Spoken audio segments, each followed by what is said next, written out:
Sixth sense के बारे में आपने सुना होगा कि हम लोग बैठे बैठे भी कोई चीज होती है जो हमारे आंखों के सामने से धुंधली चली जाती है, और कुछ दिनों के बाद वही अगर चीज होती है तो आप कहते हैं ये मैंने कोई कहीं देखा है। ये कहीं देखा नहीं होता है, ये आपका है ना स्ट्रॉन्ग मैनिफेस्टेशन होता है कि मैं ये चीज कर रहा हूँ। कोई कहता है ना कि जो भगवान को ना मानने वाले लोग हैं, नास्तिक लोग हैं, लेकिन फिर भी नास्तिक लोग कल का प्लानिंग करते हैं। सुबह इतने बजे उठना है, इतने बजे ब्रेकफास्ट करना है, मॉर्निंग वॉक पे जाना है, ये करना है, दोपहर को ये मीटिंग है, शाम को ये मीटिंग। ये क्या है? ये भी तो लॉ ऑफ अट्रैक्शन ही है ना, कि वो कल के बारे में आज ही लिख के रख रहे हैं ना। क्या बात है, क्या बात है, वाह। जो तंत्र करने वाला इंसान होता है ना, वो बड़ी सोच समझ के कुछ चीजें बोलता है। वो क्यों? क्योंकि उसके सहस्त्रार चक्र पे उसका कंट्रोल होता है। सामने वाले को अट्रैक्ट करने की जो शक्ति रखता है ना, वो उसकी आज्ञा चक्र में होती है। बिकॉज उसका आज्ञा चक्र उसकी आज्ञा को फॉरवर्ड करता है। वाह वाह, ट्रू। कोई ऐसा कोई उपाय है रूट चक्र को हम लोग स्ट्रॉन्ग करते हैं? बिकॉज सिक्योरिटी से कनेक्टेड है, पैसे से कनेक्टेड है, जीवन में थोड़ा सा संतुष्टि मिले, बेसिक नीड पूरी हो। मुहूर्त देखने वाली हमारी भारतीय संस्कृति है कि हर समय का एक पॉजिटिव एनर्जी होता है। तंत्र में कोई इनोवेशन नहीं होता है। तंत्रों में क्या उसको रिनोवेट नहीं किया जा सकता है, क्योंकि वो बनी बनाई शिव और शक्ति के स्वरूप की एक अलग महिमा का वर्णन करने वाली विद्या है। मुझे बताइए, वो एक पावर है, किसी में भी आके सर घुमा के वो बोल रही है कि मुझे ये दे दे, मुझे वो दे दे, मुझे यही तेल चाहिए, मुझे यही घी चाहिए, तू मुझे बकरे की जान नहीं देगी तो मैं तेरी जान ले लूं। ये भगवान कहने लग गए अभी इन बाबाओं के मुंह से, यानी इनका रॉन्ग नंबर लगा।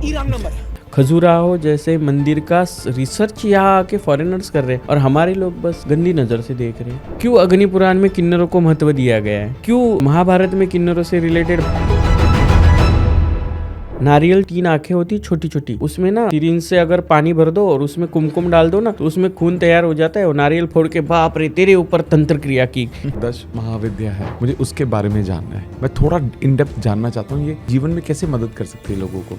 10 महाविद्याओं की 2 देवता है, माँ काली, माँ तारा। उन्हीं में एक देवता है जो माँ छिन्नमस्ता है। ये काली के अलग अलग स्वरूपों को रिप्रेजेंट करती है। अघोर के बारे में लोगों में एक अलग तरह से डर बैठ गया। हाँ। लेकिन स्मशान से ज्यादा शुद्ध और स्मशान से ज्यादा पॉजिटिव जगह इस धरती पे कोई नहीं। कोई भी एक किताब दिखा दो, कोई भी शास्त्र की एक मुझे पंक्ति पढ़वा दो जहाँ पे लिखा हो कि बलि बकरे की दी गई है, मुर्गे की दी गई है, या फिर किसी इंसान की बलि दी गई है, ऐसे मुझे दिखा दो। कुछ लोग कहते हैं कि मैं तामसी हूँ इसलिए खून चाहिए, बलि चाहिए, बकरा चाहिए। नो, तंत्रों में ऐसा कुछ नहीं होता है। ऐसा है, आपका हमारे पॉडकास्ट में बहुत बहुत स्वागत है। हर हर महादेव, ओम नमो नारायण, जय श्री महाकाल। बहुत बहुत शुक्रिया कि आज फिर से दिल्ली जैसे शहर में जहाँ पे सच में अंधश्रद्धा के बारे में लोगों को बताने की ज़रूरत है, वहीं पे पॉडकास्ट करने के लिए मुझे फिर से आमंत्रित किया गया। बहुत बहुत शुक्रिया अमित जी आपका। और मुझे पता है कि इस पॉडकास्ट के माध्यम से आप बहुत सारी ऐसी चीज़ें हैं जो लोगों को सच्चाई और धर्म की तरफ ले जाएगी। जी बिल्कुल, थैंक यू, थैंक यू, बहुत बहुत धन्यवाद आपका। और एक तो आपका ऑरा बहुत स्ट्रांग है, बहुत ही प्यारा। और अब तक आपको हमेशा मैंने ऑनलाइन देखा है, बहुत सारे पॉडकास्ट में, बहुत सारे शॉर्ट वीडियो के ज़रिए।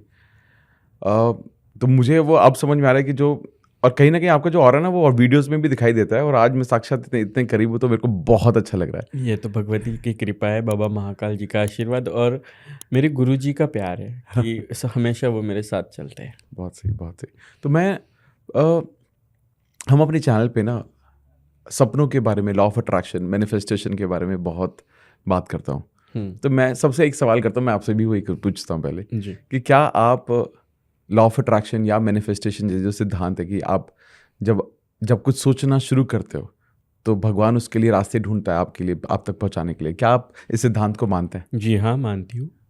हमेशा ज़िंदगी में आप जब छोटे होते हो ना, हमारा एक दिल में होता है कि मुझे डॉक्टर बनना है, मुझे वकील बनना है, या फिर मुझे टीचर बनना है। हाँ। या फिर मुझे कुछ और बनना है। तो हम जब दिमाग में कोई चीज़ सोचते हैं ना, उस चीज़ की तरीके से ही हमारे आजू बाजू में जो भी हमारा एनर्जी है ना, वो क्रिएट होता रहता है। और धीरे धीरे हमारा दिमाग ये मानने लगता है कि हाँ, मैं अभी ये होने वाला हूँ। और हम लोगों को भी वो ही बताते, मैं तो डॉक्टर बनने वाला हूँ, मैं तो वकील बनने वाला हूँ, मैं तो जज बनने वाला हूँ।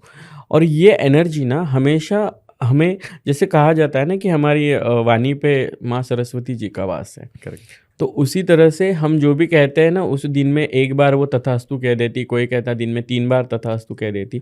लेकिन मैं सोचती हूँ, एज ए मैं साइकोलॉजी की स्टूडेंट हूँ, तो दैट्स वाई मैं सोचती हूँ कि हमारा दिमाग तथास्तु कहता रहता है कि ये करना है तो बस करना है। और जो कहते हैं ना कि ये मैं करूँगा, वही लॉ ऑफ अट्रैक्शन है कि ये मैं करूँगा।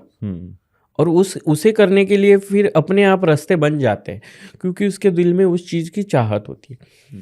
किसी को आप कह दो कि नहीं तुझे ये बनना है और इंजीनियर बनना है, लेकिन उसको तो डॉक्टर बनना होता है, लेकिन मम्मी पापा कहते कि तुझे इंजीनियर बनना है क्योंकि पापा तेरे इंजीनियर है। उसको तो डॉक्टर बनना है, तो उसके दिल से क्या होगा कि नहीं, मैं तो इंजीनियर नहीं बनना चाह रहा हूँ, मुझे डॉक्टर बनना है। वहाँ पे फिर आप देखिए, ये लॉ ऑफ अट्रैक्शन है ना, अपोज करता है, और वो बच्चा ना इंजीनियर बन पाता है ना डॉक्टर बन पाता है, वो अलग ही रास्ते पे चला जाता है। फिर हम लोग कहते हैं कि आपका बच्चा वेस्ट हो गया, आपका खर्चा वेस्ट हो गया। वाह वाह, ट्रू ट्रू। रास्ते उस तरह से तैयार होने चाहिए। और हम मेंटली किसी चीज़ को सोच रहे हैं ना, तो मेंटली हम उस चीज़ को देख पाते हैं कि हाँ ये ऐसा हो रहा है, वैसा हो रहा है। और उसी तरीके से जब घटनाएं हमारे सामने आती है, कभी कभी सिक्स सेंस के बारे में आपने सुना होगा कि हम लोग बैठे बैठे भी कोई चीज़ होती है जो हमारे आंखों के सामने से धुंधली चली जाती है, और कुछ दिनों के बाद वही अगर चीज़ होती है तो आप कहते हैं ये मैंने कोई कहीं देखा है। ये कहीं देखा नहीं होता है, ये आपका है ना स्ट्रांग मैनिफेस्टेशन होता है कि मैं ये चीज़ कर रहा हूँ। ट्रू ट्रू, सही सही, बिल्कुल सही, करेक्ट। और दिमाग, तंत्र और अध्यात्म, ये तीनों चीज़ें ना हम अपने आप साथ में लेके चलते हैं, बट सोचने का तरीका अलग अलग है। आप किसी भी जगह पे जाइए, कोई कहता है ना कि जो भगवान को ना मानने वाले लोग हैं, नास्तिक लोग हैं, लेकिन फिर भी नास्तिक लोग कल का प्लानिंग करते हैं। कल सुबह मुझे इतनी बजे उठना है, शेड्यूल्ड बनाते हैं, उनका शेड्यूल्ड होता है। सुबह इतने बजे उठना है, इतने बजे ब्रेकफास्ट करना है, मॉर्निंग वॉक पे जाना है, ये करना है, दोपहर को ये मीटिंग है, शाम को ये मीटिंग। ये क्या है? ये भी तो लॉ ऑफ अट्रैक्शन ही है ना, कि वो कल के बारे में आज ही लिख के रख रहे हैं ना। क्या बात है, क्या बात है, वाह वाह, सही, बहुत सही, बिल्कुल सही। कैसे सोच सकते हो आप कि किसने देखा कल, फिर भी आप कल के बारे में उम्मीदें रख रहे हो ना। ये है ट्रूली लॉ ऑफ अट्रैक्शन। सही। रास्ते बनते हैं, बस आपकी सोच उस रास्तों पे चलने के लिए रेडी होनी चाहिए। बहुत खूबसूरत, बहुत खूबसूरत, करेक्ट करेक्ट। आपने बोला हमारा दिमाग और तंत्र। यस, मैं इसके बारे में मैं जानना चाहता हूँ, तंत्र विद्या। आप तो डॉक्टरेट भी हैं, ठीक है, आपने दश महाविद्या और तंत्र साधना में मुझे डॉक्टरेट मिली हुई है, और स्पिरिचुअलिटी के लिए भी मुझे डॉक्टरेट मिली है। मैं 2 डॉक्टरेट होल्डर हूँ। वाह, 2 बार डॉक्टरेट। तो मुझे लगता है यही जानना बहुत ज़रूरी है कि ये है क्या, मतलब तंत्र किसे कहा जाता है, सबसे पहले ये समझना ज़रूरी है। भगवान शिव शंकर जी ने माँ पार्वती जी को जो विद्या सिखाई, और उन्हें कहा कि है गौरी, जितनी गुप्त आप अपनी जनांग को, योनि को रखती हो ना, उससे ज़्यादा गुप्त अगर कोई चीज़ है तो वो ये विद्या यानी तंत्र है। हैं? ओके। तो उसी विद्या को कोई भी चीज़ सीखते हो आप, तो वो अपने कॉलर में डाल के नहीं घूमते हो, जेब में डाल के नहीं घूमते हो, या फिर आप यहाँ कान में कोई ऐसा कागज का रबड़ बनाकर यहाँ पे नहीं रखते हो। रखते कहाँ हो? दिमाग में। तो हमारे तंत्र का फर्स्ट सोर्स ही हमारा दिमाग है। ओके। क्योंकि आप जब पढ़ना लिखना या फिर तंत्र से रिलेटेड साधना सिद्धि इन चीज़ों से गुजरने की कोशिश करते हो, तो सबसे पहले आपका दिमाग रेडी होना ज़रूरी है। जब तक दिमाग रेडी नहीं है तब तक कुछ नहीं। यहाँ पे हमारा सहस्त्रार चक्र होता है। हमारे जो सप्त चक्रास है ना, उनका एक्टिवेशन भी बहुत ज़रूरी है। और अभी दिमाग से कैसे रिलेशन है, सबसे पहले आता है योग क्रिया या ध्यान क्रिया है। जो तंत्र करने वाला इंसान होता है ना, वो बड़ी सोच समझ के कुछ चीज़ें बोलता है। वो क्यों? क्योंकि उसके सहस्त्रार चक्र पे उसका कंट्रोल होता है। सामने वाले को अट्रैक्ट करने की जो शक्ति रखता है ना, वो उसकी आज्ञा चक्र में होती है। बिकॉज उसका आज्ञा चक्र उसकी आज्ञा को फॉरवर्ड करता है। वाह वाह, ट्रू। बहुत सुंदर, यानी यहाँ से तो हमारा दिमाग शुरू हो जाता है, बिल्कुल सही है। सहस्त्रार चक्र तक पहुंच जाता है। हाँ, यानी मूलाधार चक्र से सहस्त्रार चक्र तक पहुंचने की जो प्रक्रिया है वो पूरी तरह से कंट्रोल कौन करता है? तो हमारा माइंड करता है, और वो स्टार्ट होता है ध्यान क्रियाओं से। जब भी आप तंत्र सीखना चाहो या तंत्र से रिलेटेड कोई भी स्टडी करना चाहो तो सबसे पहले आपको कंसंट्रेशन की ज़रूरत है, और वो ध्यान क्रिया से आती है। आपको उसी के साथ कुछ चीज़ें हैं उसके ऊपर आपको कंट्रोल रखना है, तो आपको योग क्रियाओं से गुजरना होता है। यानी ध्यान और योग के बाद आप पढ़ना शुरू करते हो। और ये सारी चीज़ें, मंत्र हो गया, यंत्र हो गया, इनको समझना और अपने आप में उसको एक जगह पे कहीं ना कहीं स्टोर करके रखना पड़ेगा। तो वो स्टोर वाला हमारा बड़ा वाला गोदाम यहाँ पे है। दैट्स वाई कि मैंने कहा कि हमारा दिमाग फिर तंत्र, ये हम साथ में लेके चलते हैं। ये प्रक्रिया है, कोई हमें पुस्तक में देख के नहीं करनी है।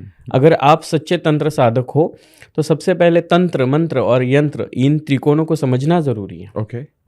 अगर आप यौगिक और ध्यानिक क्रियाओं से गुजरते हो यानी आप अपना दिमाग स्ट्रांग करते हो। दिमाग स्ट्रांग करते हो यानी आप कुछ मंत्रों का पठन करते हो, उस मंत्र को आप अपने दिमाग में बिठा लेते हो।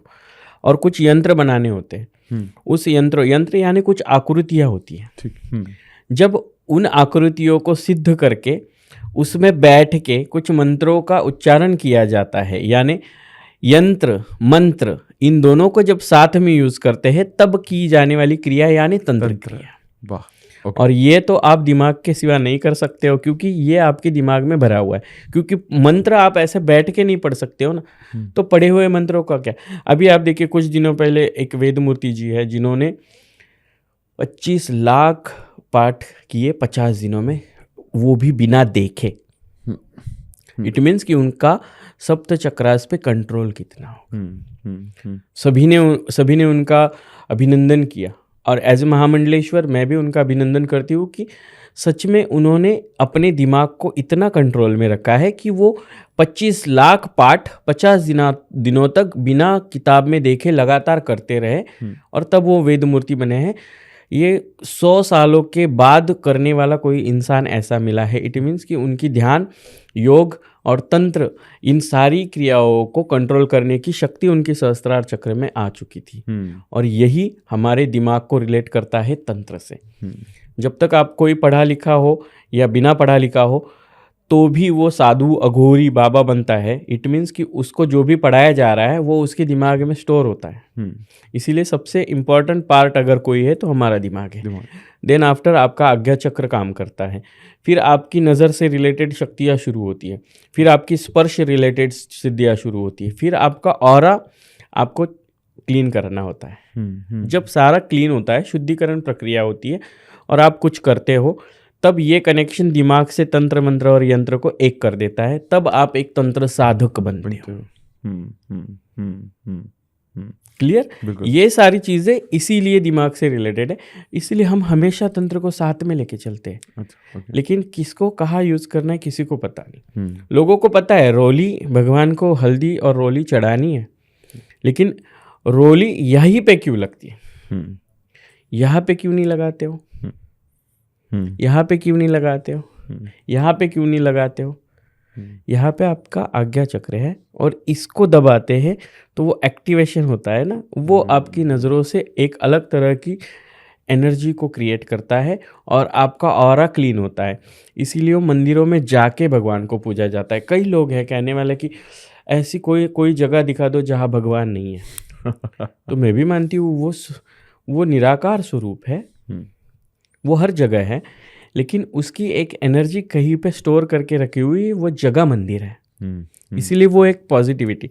तो हमारे तंत्र का मंदिर हमारा दिमाग है। इसीलिए दिमाग और तंत्र ये दोनों साथ में चलने वाली चीज़ें हैं, उसके सिवा कोई कुछ नहीं कर सकता। बहुत ही सुंदर, बहुत ही सुंदर। एक सवाल मेरे यहाँ पर आता है कि जैसे आज के हम जब देखते हैं दौर में, तो हमारे जब हम अपने 7 चक्रास पर फोकस करते हैं, तो आज के अब स्पेशली मैं अब इंडिया में बात करूं, भारत में बात करूं, तो लोगों को जो हमारा जो विदुषी चक्र है या तो ये इस चक्र के ऊपर तो सब थोड़ा सा आजकल बैलेंस होने लगा है, क्योंकि पूजा पाठ, भगवान, ये सब लोग मानने लगे हैं। लेकिन बहुत ज़्यादा जो तकलीफ लोगों को सबसे ज़्यादा होती है तो मूलाधार चक्र में बहुत ज़्यादा होती है, हमारी रूट चक्र में सबसे ज़्यादा तकलीफ होती है। कोई ऐसा कोई उपाय है कि क्या रूट चक्र को हम लोग स्ट्रांग करते हैं, बिकॉज सिक्योरिटी से कनेक्टेड है, पैसे से कनेक्टेड है, उनके बैलेंस से, ताकि वो जीवन में थोड़ा सा संतुष्टि मिले, बेसिक नीड पूरी हो। तो कुछ ऐसा मतलब आप if you want to highlight. फिर से घूम के हमारी क्रिया पहुंच गई आपके सवाल के थ्रू क्रिया पर, ध्यान क्रिया पे। आप योग करो, शरीर स्वस्थ होगा। आप ध्यान करो, आपका दिमाग स्वस्थ होगा। आपके 7 चक्रास एक्टिव करना यानी कुंडलिनी शक्ति को जागृत करने का एक जरिया है ध्यान क्रिया। करेक्ट। अगर आप ध्यान करते, सुबह उठ के, ऐसा नहीं है कि घंटों बैठ के किसी चीज को देख के ध्यान कर सको। ध्यान करने की कुछ प्रक्रियाएं होती है ना, वो सीखना जरूरी है, और इसीलिए गुरु धारणा करना जरूरी है। करेक्ट। गुरु हमें सिखाते हैं तो 5 मिनट में भी ध्यान कंप्लीट हो सकता है। जैसे आप देखिए, अगर हम साइकोलॉजिकली कुछ चीज़ों के बारे में सोचे तो बैठे बैठे भी नींद पूरी करने के तरीके हैं। बिना 8 घंटे सोए भी आपको किसी अलग पोजीशन में सोने से भी आप 1 घंटे में भी 10 घंटे की नींद पूरी कर सकते हो। Correct. ये साइकोलॉजिकली है। ये आया कहाँ से? ये सनातन से आया ना, क्योंकि ये सनातन में सारी प्रक्रियाएं बताई गई है, और सनातन में ही आपका ऑरा क्लीन करना, आपकी नेगेटिव एनर्जी को दूर करना, या फिर अपने अंदर जो न्यूनगंड है यानी नेगेटिविटी जो हमारे अंदर है ना, उसको दूर रखना है। इट मीन्स आपको पहले कॉन्सेंट्रेट खुद पे करना है।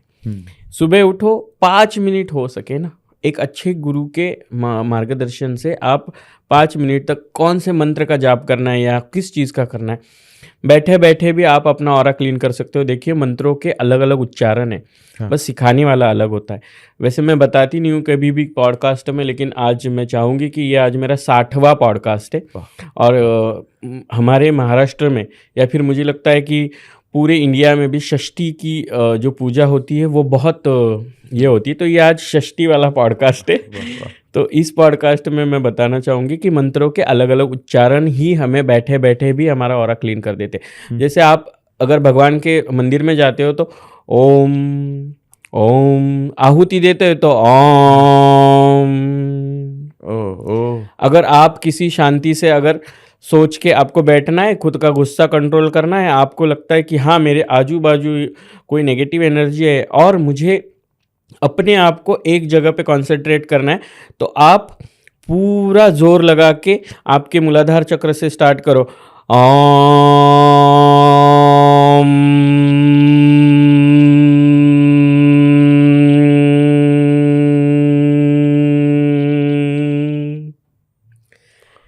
यहाँ से वाइब्रेशंस होते हैं और यहाँ तक पहुँचते हैं।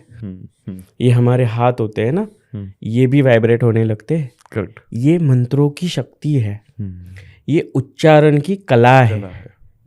ये आपका ऑरा क्लीन करने का तरीका है जो आपको गुरु के सिवा कोई नहीं सिखा सकता है। इसीलिए गुरु की जरूरत है। तीनों जग का स्वामी भी गुरु के सिवा भिखारी था। सबको गुरु की जरूरत पड़ी। ये इस तरह से अगर आप कुछ करो ना क्रियाएं, तो भी आप 5 मिनट में आपकी दिक्कतें दूर कर सकते हो। बहुत गुस्सा आता है, बहुत एंग्रियस्ट मैन है, या मुझे किसी के बारे में बहुत जेलसी फील हो रही है, या फिर मुझे लगता है कि हाँ मेरे काम में ध्यान ही नहीं लग रहा है, मुझे आज स्कूल नहीं जाना है, मुझे आज कॉलेज नहीं जाना है, मुझे ऑफिस नहीं जाना है, मुझे प्रैक्टिकल्स का टेंशन है, मेरी शादी में तनाव हो रहा है, इसीलिए मैं डिस्टर्ब हूँ, मेरा काम में ध्यान नहीं लग रहा है। बैठो, एक जगह पे बैठो, कोई भी एक हस्त मुद्रा का आप ऐसा बैठ लो, कोई भी एक हस्त मुद्रा का अपने आप में स्मरण करो, और आप ओम को उसी जोर से क्रिएट करो कि वो आपके यहाँ तक चला जाए। तो पूरा माइंड आपका जो है ना वाइब्रेशंस की क्रियाओं के साथ, आप देखिए अभी एक जो वातावरण निर्मित हुई है, एग्री। शांति से अगर जिन्होंने ये ओम सुनना है तो फिर से आप पॉडकास्ट में थोड़ा पीछे जाइए, 2 मिनट पहले, कान में हेडफोन्स लगा के फुल आवाज़ कीजिए और इस ओम को 10 बार सुन लीजिए। आपका ऑरा आपको खुद बता देगा कि मेरे आजू बाजू में एक अलग तरह की पॉजिटिव एनर्जी क्रिएट हुई है। ये कला है तंत्र की, ये कला है ध्यान की, और ये सिखाता है गुरु। तो फॉरेन कंट्रीज में भी आप जाइए, फॉरेन कंट्रीज में क्यों योग को इतना महत्व दिया गया है। फ्रांस से, लंदन से लोग इनवाइट कर रहे हैं, क्योंकि उनको चाहिए क्या है कि उनको कुछ पॉजिटिविटी लोगों को बतानी, और वहाँ पे लोगों को पता है कि हम लोग क्या कर रहे हैं। उनके यहाँ एथलेट्स है, उनके यहाँ पे अलग अलग तरीके से जिम ट्रेनर्स है जो सब शरीर को ये कर रहे हैं। लेकिन दिमाग को शांत करने वाली अगर कोई संस्कृति बनी है तो हमारी सनातन संस्कृति है, जिसमें योगिक क्रियाओं को महत्व दिया गया है, मंत्रोच्चारण को महत्व दिया गया है। जैसे हम होम हवन करते हैं, होम हवन करते वक्त जो समिधाएं डाली जाती है, देसी गाय, उनका घी, तेल, शुद्ध तेल का उसमें यूज़ होता है। कुछ अलग अलग तरह के जो ऐसे वृक्ष है जिनकी पॉजिटिव एनर्जी क्रिएट होती है, ऑक्सीजन को और ज़्यादा इंक्रीज करती है, ऐसे पेड़ों के लकड़ियों को हम हवन में डालते हैं। करेक्ट। हवन समिधा में हम गुलाब पुष्प की पंखुड़ियों से लेके बहुत ऐसी चीज़ें हैं जो हमारे आजू बाजू की पूरी परिस्थिति को एक पॉजिटिव फील देती है, इसीलिए हवन किए जाते हैं।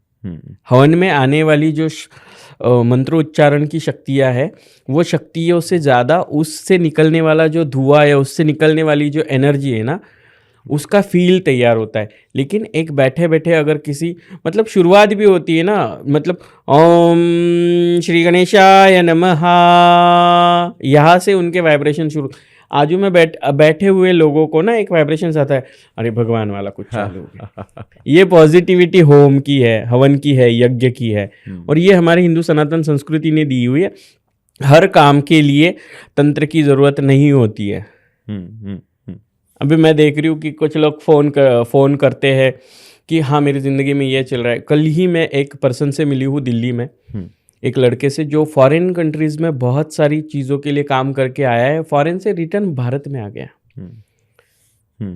कि मेरा वहाँ मन नहीं लग रहा है, या फिर मेरा काम नहीं बन रहा है, या फिर ये नहीं हो रहा है, वो नहीं हो रहा है, तो मैं यहाँ पे आके ट्राई कर रहा हूँ, शायद मेरी मेंटेलिटी ठीक नहीं है, शायद ये नहीं है।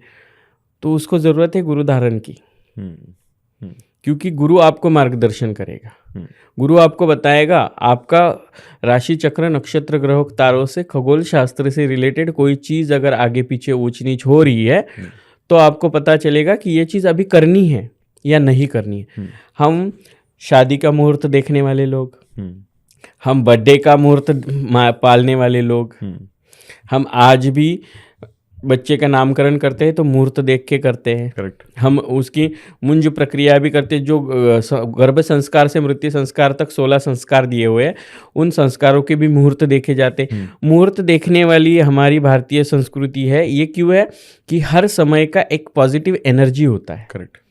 ब्रह्म मुहूर्त में भी शादियाँ लगती है और गोरज मुहूर्त में भी शादियाँ लगती है, क्योंकि अलग अलग मुहूर्तों का अलग अलग महत्व है। और वो महत्व फॉरेन कंट्रीज़ के भी लोगों को अभी समझ में आने लगा है, और यहाँ पे हमारी इंडिया के लोग जो है नास्तिक बनते जा रहे हैं बहुत सारे, और बहुत सारे तो अंधश्रद्धा में डूबते जा रहे हैं, क्योंकि उनको पता नहीं है सच क्या है झूठ क्या है। बताने वाले इतने बैठे हुए हैं कि देखिए गली में भी डॉक्टर है, किसी छोटे से अस्पताल में भी डॉक्टर है, मल्टी स्पेशलिटी में भी डॉक्टर है, और एक डॉक्टर स्पेशल होता है जो विजिटर होता है। कोई BHMS करता है जो गली में भी डॉक्टर है। MBBS करने वाला, स्पेशलिटी करने वाला, हॉस्पिटल में मल्टी स्पेशलिटी में अलग सर्जरीज होती है, लेकिन स्पेशल सर्जन होता है, और आपको ज़रूरत है स्पेशल सर्जन की। जब तक आप उस चीज़ के पास पहुंचना ज़रूरी नहीं समझोगे, तब तक आपका ऑरा ही क्लीन नहीं होगा। तो आपको दिक्कतें तो आती रहेगी ना, काम में अड़चन आ रही है, मेरा ये काम नहीं बन रहा है, शादी नहीं हो रही है, बच्चे नहीं हो रहे। मेरे पास एक कपल आया था कि 6 साल हो गए शादी को, हमारे बच्चा नहीं हो रहा है। मैंने उन दोनों को पूछा कि कोई ऐसा वो कह रहे कि कोई ऐसा तंत्र या कोई ऐसा शक्ति दे दो कि हमें बच्चा हो जाए। मैंने उनका रूटीन पूछा। हस्बैंड सुबह उठ के जाता है, 9 बजे उसको ऑफिस पहुंचना है, 10 बजे तक ऑफिस जाना है, और शाम को वो 5 बजे ऑफिस छूटेगा, घर पे आते आते 8 बज जाएगी। दिन भर थका हुआ है। साइकोलॉजी आपकी बॉडी, थकी हुई बॉडी को कभी भी किसी चीज़ के लिए एग्री नहीं करने देती है। करेक्ट। और वो जो महिला है, घर में 12 लोग हैं, 12 लोगों का सुबह उठ के चाय पानी नाश्ता डिब्बा से लेकर रात को सारा खाना हो के सोने को 12 बज जाते हैं। फिर 12 बजे सोएगी, सुबह 6 बजे उठेगी, उसमें एनर्जी कहाँ बची है। और हमारा साइंस कहता है कि रिप्रोडक्शन के लिए आपको एक तसल्ली का वाला समय चाहिए। बिल्कुल सही है, करेक्ट है, एग्री। तो उसी चीज़ की कमी की वजह से कपल्स में एक अलग तरह से माहौल फैला हुआ है कि हमारे बच्चे नहीं हो रहे। हाँ, लेकिन आपने खुद को एक बिजी शेड्यूल में ढाल लिया है। अगर आप वो टाइम स्पेंड अपने आप में करना चाह रहे हो ना, तो आपको एक तसल्ली वाला समय निकालना पड़ेगा। उस तसल्ली वाले समय में आप एक दूसरे को प्यार दे पाओगे, उसके बाद ही ये रिप्रोडक्शन वाली प्रक्रिया शुरू हो सकती है। अदरवाइज चिड़चिड़ापन या किसी भी चीज़ के, महिलाओं में महीने में 8 दिन तो महिलाओं के हार्मोन इनबैलेंस होते हैं। वो 8 दिन चले गए घर में, महीने में एक बार तो घर में झगड़ा होता है, उस झगड़े की तंतन तो पूरे हफ्ता भर घर में चलती है। बच्चे का कुछ हो गया, सास का कुछ हो गया, ससुर की गालियाँ, पति की गालियाँ, मार दिया, चिल्ला दिया, पीट दिया, डांट दिया, ये सारी चीज़ों की मेंटेलिटी एक औरत दिमाग में लेके चलती रहती है। और वो आदमी भी फिर चिड़चिड़ करता है, नहीं इससे बात नहीं करूँगा, ये करूँगा, ऑफिस में बॉस ने टेंशन दे दिया, ये वाला मेरा प्रोजेक्ट कंप्लीट नहीं हुआ। रिप्रोडक्शन की प्रक्रिया के लिए समय नहीं मिल रहा है ना लोगों को। फिर कह रहे कि ये ऐसे लोग बढ़ रहे हैं, वैसे लोग बढ़ रहे, बच्चे पूरी तरह से विकसित नहीं हो रहे हैं। और ये वाली सारी प्रक्रियाएं जो है ये यहाँ से रिलेट कर रही है। बहुत सही, करेक्ट। और ये सारी चीज़ें करने के लिए हमें पहले ध्यान योग प्रक्रियाओं से गुजरना पड़ेगा, तब आपके काम सही बनेंगे, तब आपके आजू बाजू का माहौल सही बनेगा। अगर वो माहौल सही बनेगा तो आपको तसल्ली वाला टाइम मिलेगा और आपको खुशियाँ कैसे पानी है ना उसकी समझ आ जाएगी। कोई रेमेडी नहीं होती इसके लिए कि ये करो वो करो। मैं रेमेडी वाले लोगों को भी देख रही हूँ आजकल, तेज पत्ता लो, पेट पे रखो, ये करो। मतलब ऐसे ऐसे कथाकार भी देख लिए कि उन्होंने कहा है कि बेलपत्र लो, शिव जी को लगा दो, आपका बच्चा पास हो जाएगा। अरे बाबा, ये क्या कर रहे हो आप? सनातन को बदनामी तो कर रहे हो। इस तरह से नहीं किया जाता है। दरवाजे में दिया लगा के घर में बच्चे नहीं होंगे।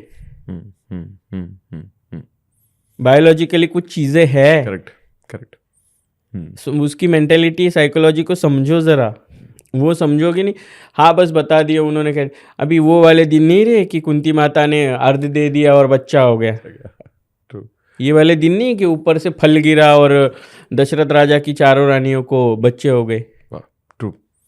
पायस फल मिला और वो खा लिया, बच्चे हो गए। ये नहीं है। बायोलॉजिकली कुछ चीज़ों को समझना भी ज़रूरी है। ट्रू।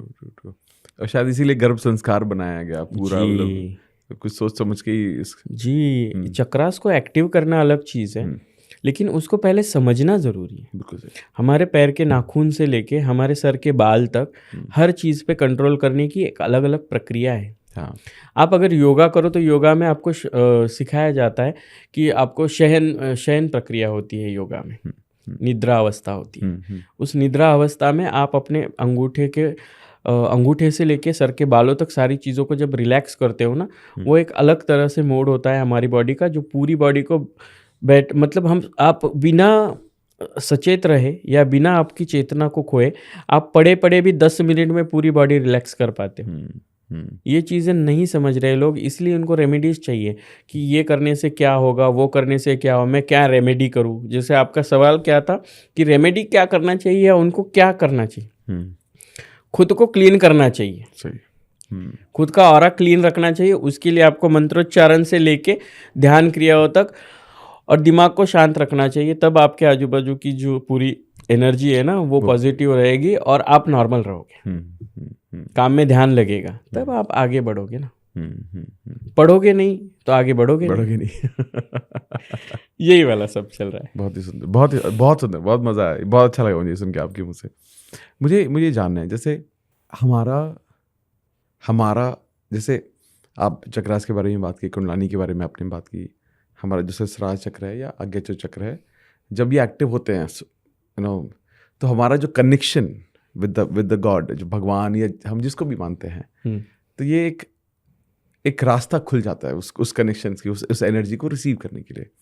ये जो हमारे भगवान, हम भगवान बोलें या हमारे गुरु बोलें या हमारे मार्गदर्शक कुछ भी बोलें, या सुप्रीम पावर बोल दें, यूनिवर्स बोल दें, ब्रह्मांड बोल दें, कुछ भी बोल दें, ये कनेक्शन हमारे भगवान के साथ ये कितना ज़रूरी है आज के दौर में? बहुत ज़रूरी है, क्योंकि हर चीज़ के लिए ना हमें अपने दिमाग को एक ऐसी पावर के आगे झुकाना पड़ेगा, तब आपका दिमाग करेगा कि हाँ मैं ये कर पाऊँगा। अगर आपके दिमाग में एक गुरु वाली पावर है तो आप कहोगे कि नहीं गुरु जी कर लेंगे, यानी आप करोगे। भगवान के ऊपर आपकी श्रद्धा है, आप कोई मन्नत मांगते हो या भगवान के पास आप कोई भिक्षा मांगते हो कि भगवान मुझे ये करवा दे, तो आपकी मेंटेलिटी में वो हो जाता है कि नहीं भगवान है ना, वो देख लेंगे। देखिए बहुत सारे पुराने लोग या अभी के भी बच्चे देख लो, और मैं अभी भी बहुत सारे जगहों पे ये देख चुकी हूँ कि ऐसा हो रहा है वैसा हो रहा है, कोई नहीं उनको भगवान देख लेंगे, कोई नहीं उनको भगवान देख लेंगे। हाँ, लेकिन भगवान देखेंगे कैसे? कि कोई ना कोई ऐसी पर्सनैलिटी आके खड़ी हो जाएगी कि वो भगवान ने उनको आज्ञा दी होगी कि तुझे इसका विरोध करना है। फिर लोग क्या, मैं बोलती हूँ ना ये सारी चीज़ें है ना, ये शास्त्रों को पकड़ के बोलना पड़ता है ना, तभी तो मैं महामंडलेश्वर होने के पद का जो हक है मेरा, अधिकार है मेरा, उसका कर्तव्य निभा पाऊंगी। और मैं सच बोलती हूँ तो फिर वो कंट्रोवर्शियल हो जाता है कि ये ऐसा कह रही है। मुझे बताइए वो एक पावर है, वो किसी में भी आके सर घुमा के वो बोल रही है कि मुझे ये दे दे, मुझे वो दे दे, मुझे यही तेल चाहिए, मुझे यही घी चाहिए, तू मुझे बकरे की जान नहीं देगी तो मैं तेरी जान ले लूँ।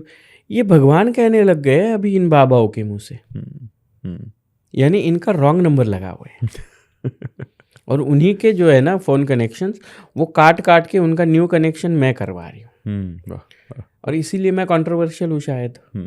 सभी पॉडकास्टों में ये सारे सवाल जो है घूम फिर के आ जाते हैं कि फिर कनेक्शन कहाँ से है?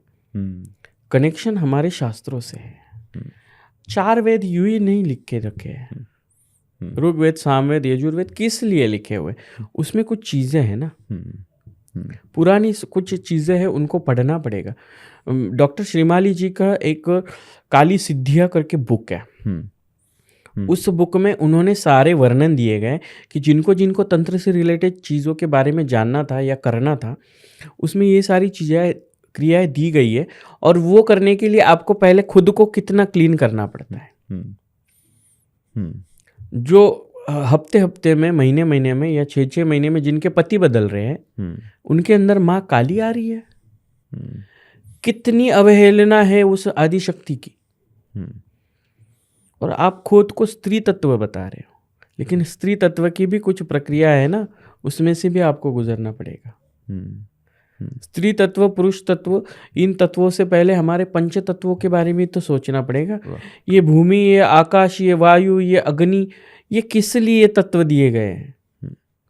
इन्हीं तत्वों को जब समझोगे तब, मतलब आकाश है, यही हमारे पिता है, धरती यही हमारी माता, ये सोच जब तक नहीं आएगी ना आप में, तब तक आप सनातन में एंटर नहीं कर पाओगे, आध्यात्मिकता को नहीं समझ पाओगे। जब आप आध्यात्मिकता को समझोगे तब आपको भगवान का कनेक्शन समझेगा। जब भगवान का कनेक्शन समझेगा तो ऐसे बाबा लोगों के पास जा जा के सर घुमा घुमा के भगवानों को नहीं बुलाओगे। भगवान किसी में आते नहीं है। भगवान एक शक्ति है जो कुछ समय के लिए किसी साधक में एक अलग तरह की पॉजिटिव एनर्जी क्रिएट करती है, और वो उतने ही समय के लिए होती है। ये 1-1 घंटा बैठ बैठ के इनके सर घूम रहे हैं, कैसेटों पे गाने लगा लगा के इनके सर घूम रहे हैं। तो ये सारी क्रियाएं जब बंद होगी ना, तब लोगों को समझ में आएगा कि अंधविश्वास क्या है, सच्चाई क्या है। ये सारी चीज़ें है ना क्रिएटिव, ये ब्रह्मांड से। फिर ब्रह्मांड को हमने फिर आगे चल के शास्त्रों से परे चाहिए। फिर आप आगे चल के देखिए कि ब्रह्मांड से रिलेटेड, भगवानों से रिलेटेड कुछ चीज़ें। अभी कोई लोग कहेंगे कि हाँ फिर हमारे इंडिया में ही ये चल रहा है, फॉरेन कंट्रीज़ में नहीं चल रहा। जाइए ज़रा Thailand, Nepal, Japan, I have proofs कि वहाँ पे भी भगवान आ रहे हैं, वहाँ पे भी ये सिद्धियाँ प्रक्रिया हो रही है, क्योंकि वो लोग समझ रहे हैं सनातन की शक्ति को। फॉरेन कंट्रीज के लोगों को क्या ज़रूरत है हमारे इंडिया में आके रिसर्च करने की? करेक्ट। खजुराहो जैसे मंदिर का रिसर्च यहाँ आके फॉरेनर्स कर रहे हैं, और हमारे लोग बस गंदी नज़र से देख रहे हैं। True true. कामशास्त्र कोई अलग चीज़ है, लेकिन उससे रिलेटेड लिखी हुई चीज़ें अलग है। उसको समझोगे तो फिर आप अपनी ज़िंदगी में एक अलग रास्ता ले पाओगे। यानी ये निराकार स्वरूप भगवान है, और उसी से सारा कनेक्शन चल रहा है। हम कठपुतली आए। आप डॉक्टर अमित कुमार में एक सोच आई कि शिवलक्ष्मी को बुलाना है, और शिवलक्ष्मी को सोच आई कि हाँ मुझे अमित के यहाँ जाके कुछ बोलना है। अपने एवे हम दोनों की कोई पहचान नहीं है। आपने मुझे फर्स्ट टाइम देखा, मैंने आपको फर्स्ट टाइम देखा है। ना मैं आपको जानती हूँ ना आप मुझे जानते हो, लेकिन फिर भी ये कनेक्शन बनाने वाला कोई होगा ना। बिल्कुल सही। तो हमारा मैनेजर नहीं है, हमारा जो व्यवस्थापक है वो है। वाह वाह वाह। बीच में हमारी ये मैनेजिंग टीम है कि वो वाला जो मैनेजर ये मैनेजिंग टीम को मैनेज कर रहा है, तब हम मैनेज हो रहे हैं दोनों बैठ के। और फिर ये क्रियाएं की जा रही है और बताई जा रही है और लोगों को समझाया जा रहा है कि है वो।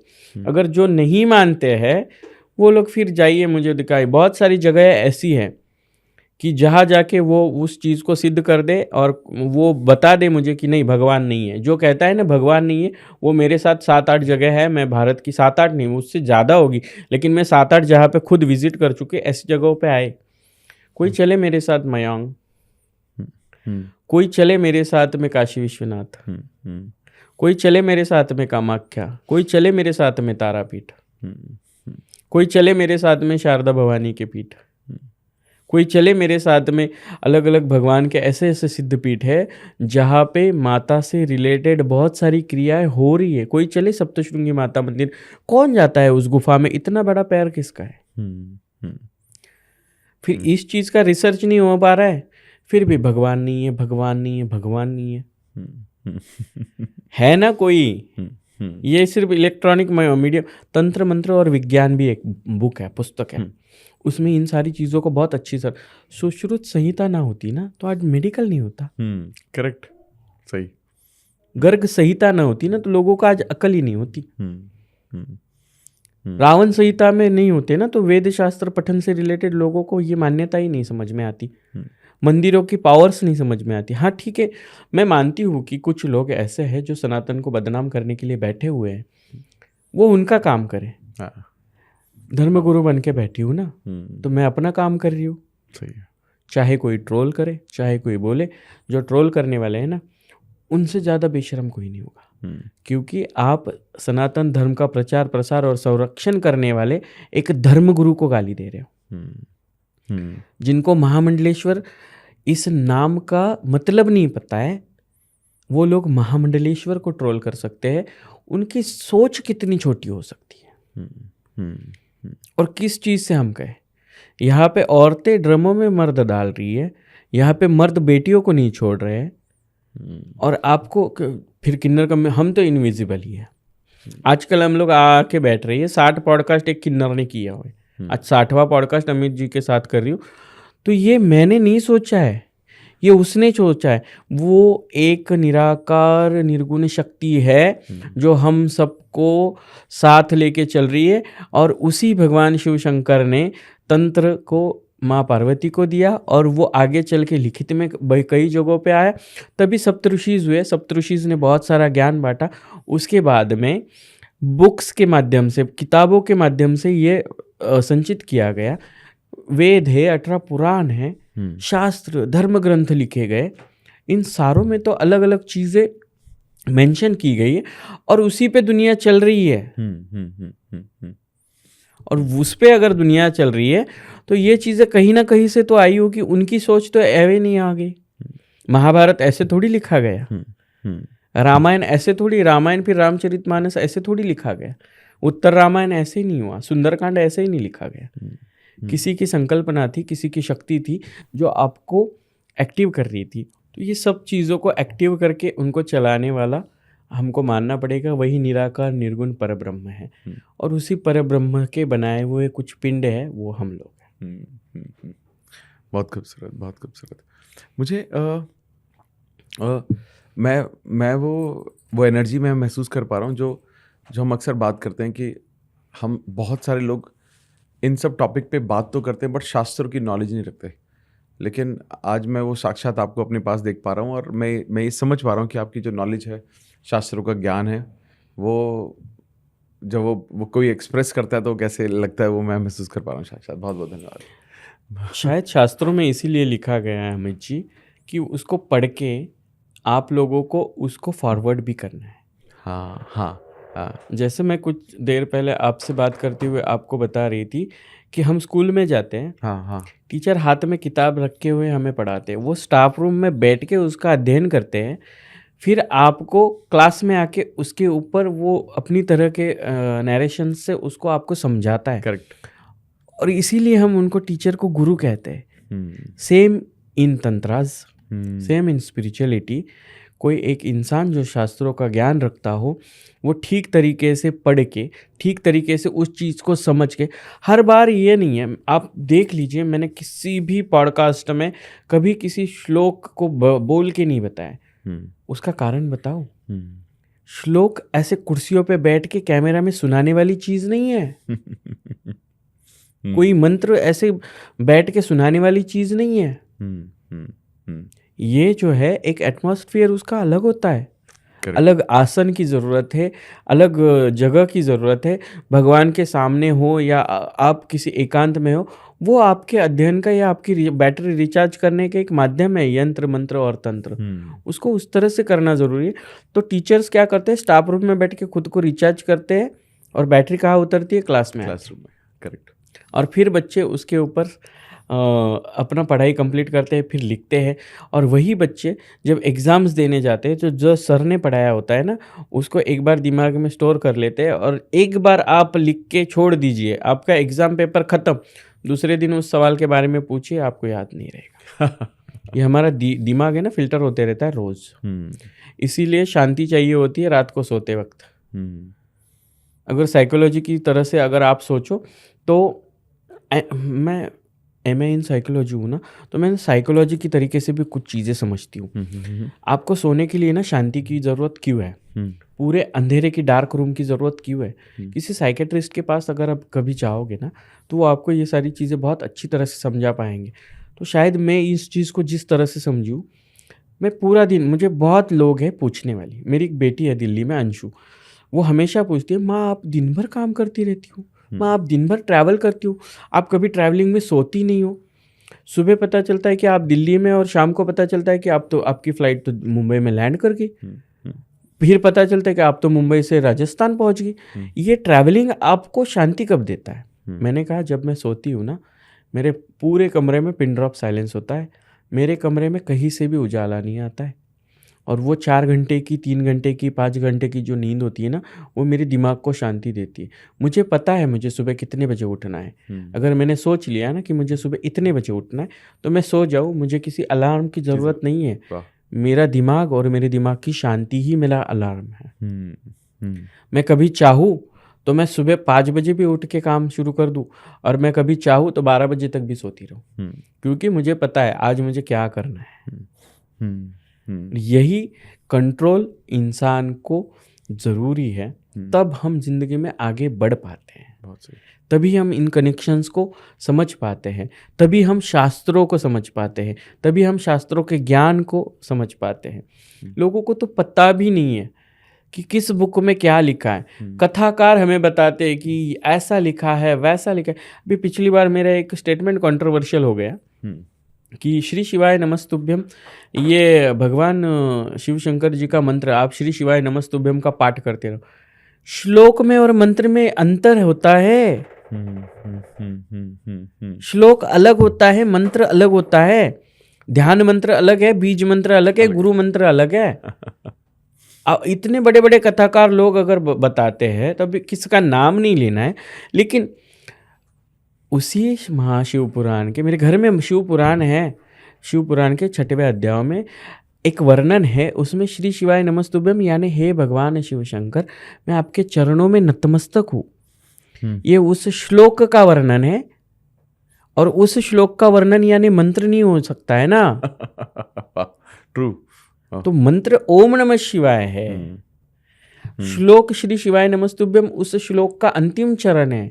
उस 4 चरणों में अंतिम आने वाला श्री शिवाय नमस्तुभ्यम कि हे शिव, ऐसा करने वाले, वैसा करने वाले, मैं तेरे चरणों में नतमस्तक हूँ। दैट्स वाई हम कहेंगे श्री शिवाय नमस्तुभ्यम।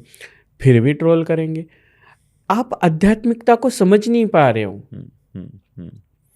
Spirituality is not a joke. वो अलग तरीके से समझ रहे, नहीं ये माता ये वाली है, वो माता वो वाली है। कोई कहता नहीं मेरी माता पावरफुल है। सब ये सब एक है। इनके नामकरण अलग अलग हुए हैं। दिल्ली राज्य है, राजस्थान राज्य है, हरियाणा राज्य है, महाराष्ट्र राज्य है, लेकिन है भारत। तो आप दिल्लीस्तानी नहीं हो, राजस्थानी नहीं हो, आप भारतीय हिंदुस्तानी हो। ये जब तक आप समझोगे नहीं ना, तब तक आपको एकता नहीं समझेगी। जब एकता नहीं समझेगी तो कंसंट्रेशन नहीं बन पाएगा। वो किताबों में है किस तरह से करना है, और ये सच्चाई लोगों को बतानी नहीं है। बस दरवाजे में दिए लगा दो, शिव जी को शहद में पत्तल लगा दो। ये सारी चीज़ों से कथाकार आजकल अलग तरह से एक मोड़ दे रहे हैं सनातन धर्म को। कोई एक है, हमेशा कोई ना कोई रहते, गुरुजी मेरा ये हो गया, गुरुजी मेरा वो हो गया। इतना मतलब जोकर बना दिया अपने कथाकारों को। मेरा पति नहीं मान रहा है, मेरी पत्नी भाग गई है। उस चीज़ों के लिए आपका जो रोज का बिहेवियर है उसका संतुलन भी तो ज़रूरी है ना। कुछ गलती की वजह से तो कुछ चीज़ें हुई होगी, वो नहीं मानना है, वो नहीं सोचना है। That's why I am controversial. शायद मैं ये सारी चीज़ें इसी तरह से बोलती रहती हूँ। क्योंकि पढ़ो जरा 18, अब कोई जाए ना मत्स्य पुराण में घुस के देखे, कोई कुर्म पुराण में देखे कि क्या हो रहा है, अग्नि पुराण में क्या लिखा गया है। जाके कोई देखे महाभारत में क्या हुआ था, क्यों हुआ था, क्यों अग्नि पुराण में किन्नरों को महत्व दिया गया है, क्यों महाभारत में किन्नरों से रिलेटेड बातें हुई, इसलिए महाभारत वहाँ तक खींचा गया।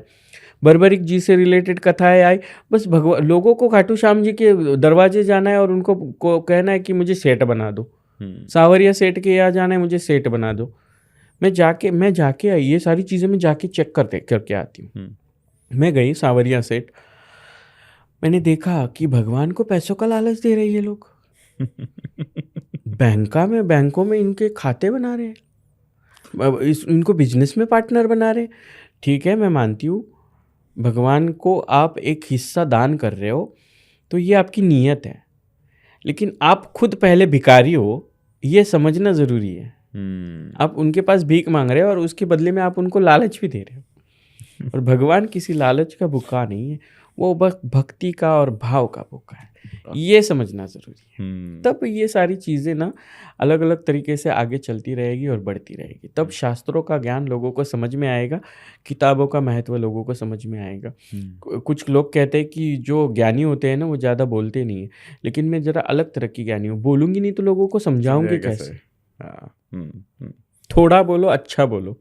करेक्ट। तो मैं ऐसे किधर भी नहीं मैं ज्ञान देती हूँ। पॉडकास्ट में बैठी हूँ, सवाल पूछो, मैं ज्ञान दे रही हूँ। मैं ज्ञान भी नहीं दे रही हूँ, मैं कौन हूँ ज्ञान देने वाली। मैं इतू सी पर्सन हूँ, मतलब इतनी बड़ी धरातल पर मैं इतू सी एक इंसान हूँ जिसको आप लोग इनविजिबल भी समझते हो। लेकिन मैं जिस पद पे बैठी हूँ उसकी मर्यादाएं हैं, उसके अधिकार है, और वो अधिकार मुझे सिखाते हैं कि मैं लोगों को शास्त्रों का ज्ञान दूँ। शस्त्र और शास्त्रों का ज्ञान लेके स्वयं का पिंडदान करके कोई महामंडलेश्वर बनाए तो उसका कर्तव्य है वो पूरा करना है। बिल्कुल सही। बहुत सुंदर, बहुत सुंदर, बहुत सुंदर, बहुत ही सुंदर।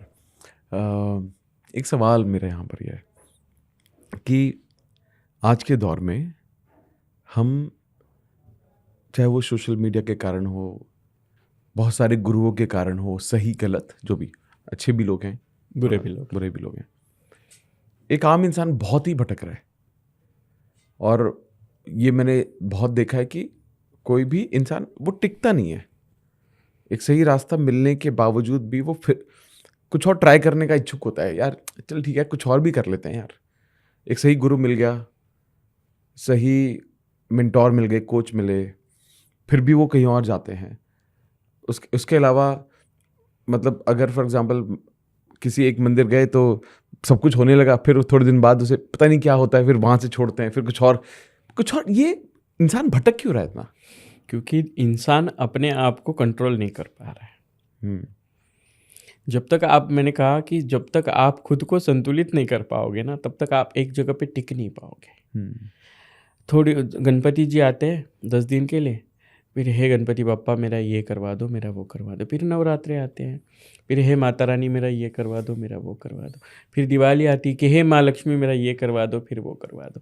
फिर मार्गशीर्ष आते हैं, फिर हे वैभव लक्ष्मी माँ मेरा ये करवाओ। फिर संक्रांति आती है, फिर हे भगवती संक्रांति आज इस बार मेरी ज़िंदगी में खुशियाँ लेके आना। फिर होली आती है, फिर होली के पीछे लग जाते हैं, फिर सावन आता है, भगवान शिव के पीछे लग जाते हैं।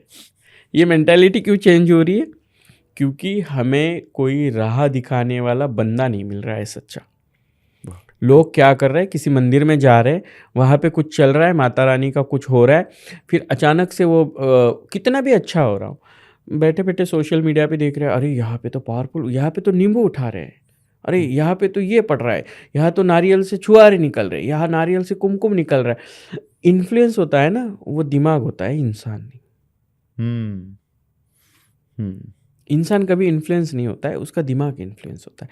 और वो फिर देख के कि हमारी माता तो नहीं निकाल रही है, हमारी गुरु तो नींबू नहीं उठा रही है, फिर आके पूछेंगे गुरु माँ आप नींबू उठा के दिखा सकती हो? अगर गुरु माँ ने कह दिया नहीं बेटा ऐसा होता नहीं है। हमको स्कूल में मेरे मेरे मेरे यहाँ एक जन पूछे मुझे कि माँ मैं वो यहाँ जाती थी, वहाँ वो तो ऐसे हाथ से नींबू ऊपर खींच लेते थे। नहीं बेटा ये स्कूल में प्रैक्टिकल्स थे मेरे को साइंस में, वो साइंस में पढ़ाते थे, हाथ में वो फास्फोरस लगा लो, स्पिरिट लगा लो, वो नींबू का जो सिट्रिक एसिड है ना वो अट्रैक्ट करता है। नारियल जो होता है ना, नारियल में 3 आँखें होती है छोटी छोटी, उसमें ना सिरिंज से अगर पानी भर दो और उसमें कुमकुम डाल दो ना तो उसमें खून तैयार हो जाता है, और नारियल फोड़ के बाप रे तेरे ऊपर तंत्र क्रिया की। इंसान इन्फ्लुएंस नहीं होता है, उसका दिमाग जो देखता है ना वो मानने लग जाता है। तो इसीलिए हम खुद को एक जगह पे कंसंट्रेट नहीं कर पाते। जैसे मैंने थोड़ी देर पहले कहा कि माँ बाप तो इंजीनियर बनाना चाहते हैं लेकिन बेटे को डॉक्टर बनना है। तो वो इंजीनियर में मशीनें खोलते वक्त भी उसको लगता है कि मैं पोस्टमार्टम कर रहा हूँ किसी इसका, तो उस तरह से उसकी सोच बन जाती है। वो इंसान इन्फ्लुएंस कभी नहीं होता है, उसका दिमाग इन्फ्लुएंस होता है। और उसी को कंट्रोल करने के लिए सबसे पहला वाला हमारा जो सवाल था उसका जवाब था कि इसको कंट्रोल करो। इसीलिए मैंने बोला कि तंत्र और दिमाग साथ में लेके चलते हैं, लेकिन समझता कोई नहीं है। और ये समझ जिस दिन आ जाएगी ना तब इंसान इधर उधर नहीं भटकेगा। वो निर्गुण साकार स्वरूप उस पर ब्रह्म को मानने लग जाता है ना, तब उसको सच्चे गुरु की पहचान होती है। अगर सच्चा गुरु, देखिए गुरु करते हैं ना तो सबसे पहले ये समझना गुरु की व्याख्या भी समझनी जरूरी है। जो साक्षात सगुण गुह्य स्वरूप है ना वो गुरु है। लोग बोलते हैं मैंने कल किसी इंसान को मिली, उन्होंने कहा कि मैंने माँ कालका को अपना गुरु बना लिया है। और तो मैंने उनको कहा कि अभी क्या प्रॉब्लम है? बोले मेरे ऐसे ऐसी दिक्कत आ रही। तो मैंने बोला कि फिर आपके गुरु का नंबर तो होगा ना आपके पास, तो उनको फ़ोन करके पूछ लीजिए ना, ये माँ कालका कि ऐसी ऐसी दिक्कत आ रही है, आपको मेरे पास आने की क्या ज़रूरत है? तो बोले नहीं वो तो भगवान है। तो बोले गुरु ही भगवान होता है बेटा, भगवान हर जगह नहीं जाते। कोई ज्ञान लेके अगर किसी चीज़ को करके अगर किसी पद पे बैठा है ना तो वो गुरु बना है, वो सदगुरु गुरु बना है ना। तो उस गुरु को, वो मार्गदर्शक को तुझे और उसको एक दूसरे से कनेक्ट रहना जरूरी। जब जब तेरे को दिक्कतें आएगी तभी तू माँ कालका को फोन करेगा। नहीं माँ सपने में आके बता, ओए बेटा ये सपना वपना ऐसा नहीं होता है, ये मेंटली हमारी ना चीज़ें हैं। और साइकोलॉजी के हिसाब से हमारे दिमाग में ना कुछ ग्रंथियाँ होती है, वो जो ना थोड़े थोड़े केमिकल्स रिलीज करती रहती है, और वो सपने होते हैं हमारे। जो तू दिन भर करता है, जो तू दिन भर सोचता है, वो तुझे सपने में रियलाइज होता है। स्लीपिंग पैरालिसिस के बारे में सुना है तूने? वो क्या होता है? मैं बोली छोड़, तू अपने गुरुजी को फ़ोन कर। ये सच्चाई नहीं है अमित जी, ये सच्चाई है कि नहीं? बिल्कुल बिल्कुल बिल्कुल बिल्कुल यही हो रहा है। ये समझना जरूरी। तो कोई ऐसा गुरु करो, है किसी गुरु के बारे में बोल दो तो मत सुनो। मैं कह रही हूँ कि हाँ मत सुनो आप किसी के बारे में, लेकिन आप किसी गुह्य स्वरूप को, जो सामने स्वरूप है, सगुण स्वरूप है, उसको गुरु बनाना। फिजिकल फॉर्म में होने वाली चीज़ को गुरु बनाना जरूरी है, बिकॉज कि वो आपको मार्गदर्शन करे। तब आप समझ पाओगे कि ज़िंदगी में क्या हो रहा है, किस तरह से हो रहा है, और मुझे क्या करना है, क्यों नहीं करना है। भी लोग पंडितों के पास जाके मुहूर्त नहीं निकालते कि ये शादी होगी कि नहीं, ये कुंडली ऐसी है, ये वैसी है। किसी पंडित ने कह दिया, किसी शास्त्री ने कह दिया, किसी ज्योतिषी ने कह दिया, तो ही लोगों को समझ में आता है। आप किसी को गुरु बना रहे हो तो वो आपको मार्गदर्शन करने के लिए अवेलेबल भी होना चाहिए। तो वो आपको मार्गदर्शन कर पाएगा कि बेटा देख शास्त्रों में तो ऐसा लिखा हुआ है। आप किसी कोई कह रहा है कि मैंने सदगुरु किसी को मान लिया है, अपना गुरु मान लिया है। हाँ, लेकिन वो मेरे भगवान है, मैंने उनकी फ़ोटो रख दी है और उनको मैं पूछता हूँ, करता हूँ। लेकिन जब बेटा तुझे मार्गदर्शन की ज़रूरत पड़ेगी, तब वो तुझे कॉल नहीं कर पाएंगे या तू उनको कॉल नहीं कर पाएगा या तू उनको मिल नहीं पाएगा। गुरु पूर्णिमा दी गई ना, साल में एक बार अपने गुरु को मिल और साल भर की संपत्ति एक साथ लेके आ। वो ज्ञान की संपत्ति तुझे साल भर बताएगी कि मुझे क्या करना है, मुझे क्या नहीं करना है, किस तरह से रहना। मेरे गुरु ने मुझे हमेशा सिखाया है कि आपको प्रेजेंटेबल रहना है बेटा। आप कितनी भी थकी हो, आपकी आंखों में एक चमक होनी चाहिए। आप कितनी भी नाराज हो, आपके चेहरे पे एक स्माइल होनी चाहिए। आप कितनी भी छोटे प्रोग्राम में जाओ या कितने भी बड़े प्रोग्राम में जाओ, आपको आपके आज्ञा चक्रों को कवर करके रखना है। यही है ना, यही लोगों को आपकी तरफ अट्रैक्ट करेगा। और मैं हर एक पॉडकास्ट में बताती हूँ कि आज शिवलक्ष्मी है ना, तो अपनी गुरु की वजह से। क्योंकि मुझे जब भी तकलीफ होती है, जब भी मुझे कोई प्रॉब्लम होती है ना, तो मैं गुरु को फ़ोन कर लेती हूँ। आचार्य महामंडलेश्वर लक्ष्मी नारायण त्रिपाठी जी, जो हमेशा अवेलेबल है। मैं रात को 1 बजे फ़ोन करूँ, सुबह 5 बजे फ़ोन करूँ, दोपहर को फ़ोन करूँ, वीडियो कॉल करूँ, गुरु है, ऐसा ऐसा हो गया है गुरु, तो वो बताएगी मुझे किस तरह से करना है। तो वो है गुरु। मेरे 600 शिष्य है, तो मेरे शिष्य मुझे फ़ोन करके गुरु ऐसा नहीं ऐसा करना है, गुरु ऐसा नहीं वैसा करना है, तो है वो चीज़ें। मेरी एक शिष्य है जो एक फेमस न्यूमरोलॉजिस्ट और एस्ट्रोलॉजिस्ट है। वो वास्तु से भी रिलेटेड बहुत सारी चीज़ें सीख रही है। वो सारे रत्नों से रिलेटेड चीज़ें सीख रही है। मुंबई में रहती है, प्रगति लक्ष्मी नाम है उसका। नाम अलग है, लेकिन मेरे शिष्य बने तो मैंने उनके ऐसे नाम रखे। प्रगति लक्ष्मी नाम है उसका, मुंबई मालाड में रहती है। और उसको किसी चीज़ का अगर उसको पता है, उसको किताबें देती रहती हूँ, बेटा अभी तू ये पढ़ ले, फिर ये पढ़ ले, फिर इसमें से तुझे क्या समझ में नहीं आ रहा है ना, तू नोट डाउन करके ले ले, फिर मुझे पूछ ले। आज वो पर्सन हर चीज़ सोच समझ के कर रही है, इसीलिए उसके जो भी क्लाइंट्स हैं ना, उनको रिजल्ट्स है।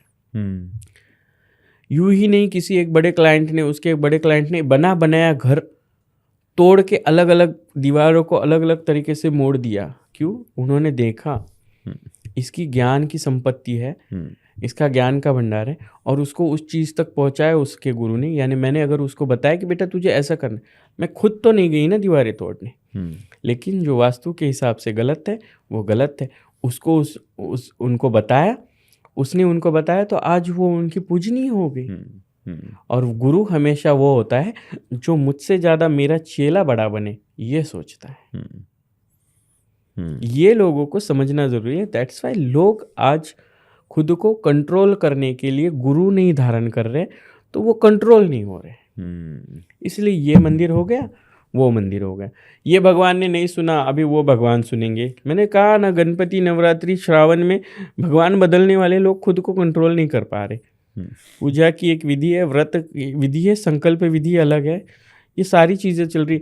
कई लोग आते हैं, सभी लोगों को मेरे पे तंत्र हुआ है, मेरे पे मंत्र हुआ है, मेरे पे काला जादू हुआ। अरे हाँ, लेकिन पितरों का दोष एक बहुत बड़ा ऐसा जिंदगी में आने वाला ये सैलाब है कि उसको कोई समझ ही नहीं पा रहा है।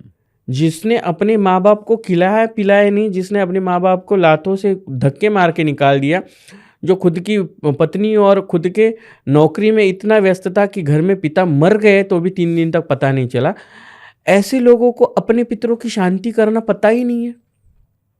पिंडदान वो कहते मरने के बाद थोड़ी ना उनको पिंड, लेकिन एक संस्कार, पिंड संस्कार भी एक संस्कार है। मैंने कहा जिंदगी में हर चीज़ ना ये 16 संस्कारों पे चल रही है। बिल्कुल सही है, सो ट्रू।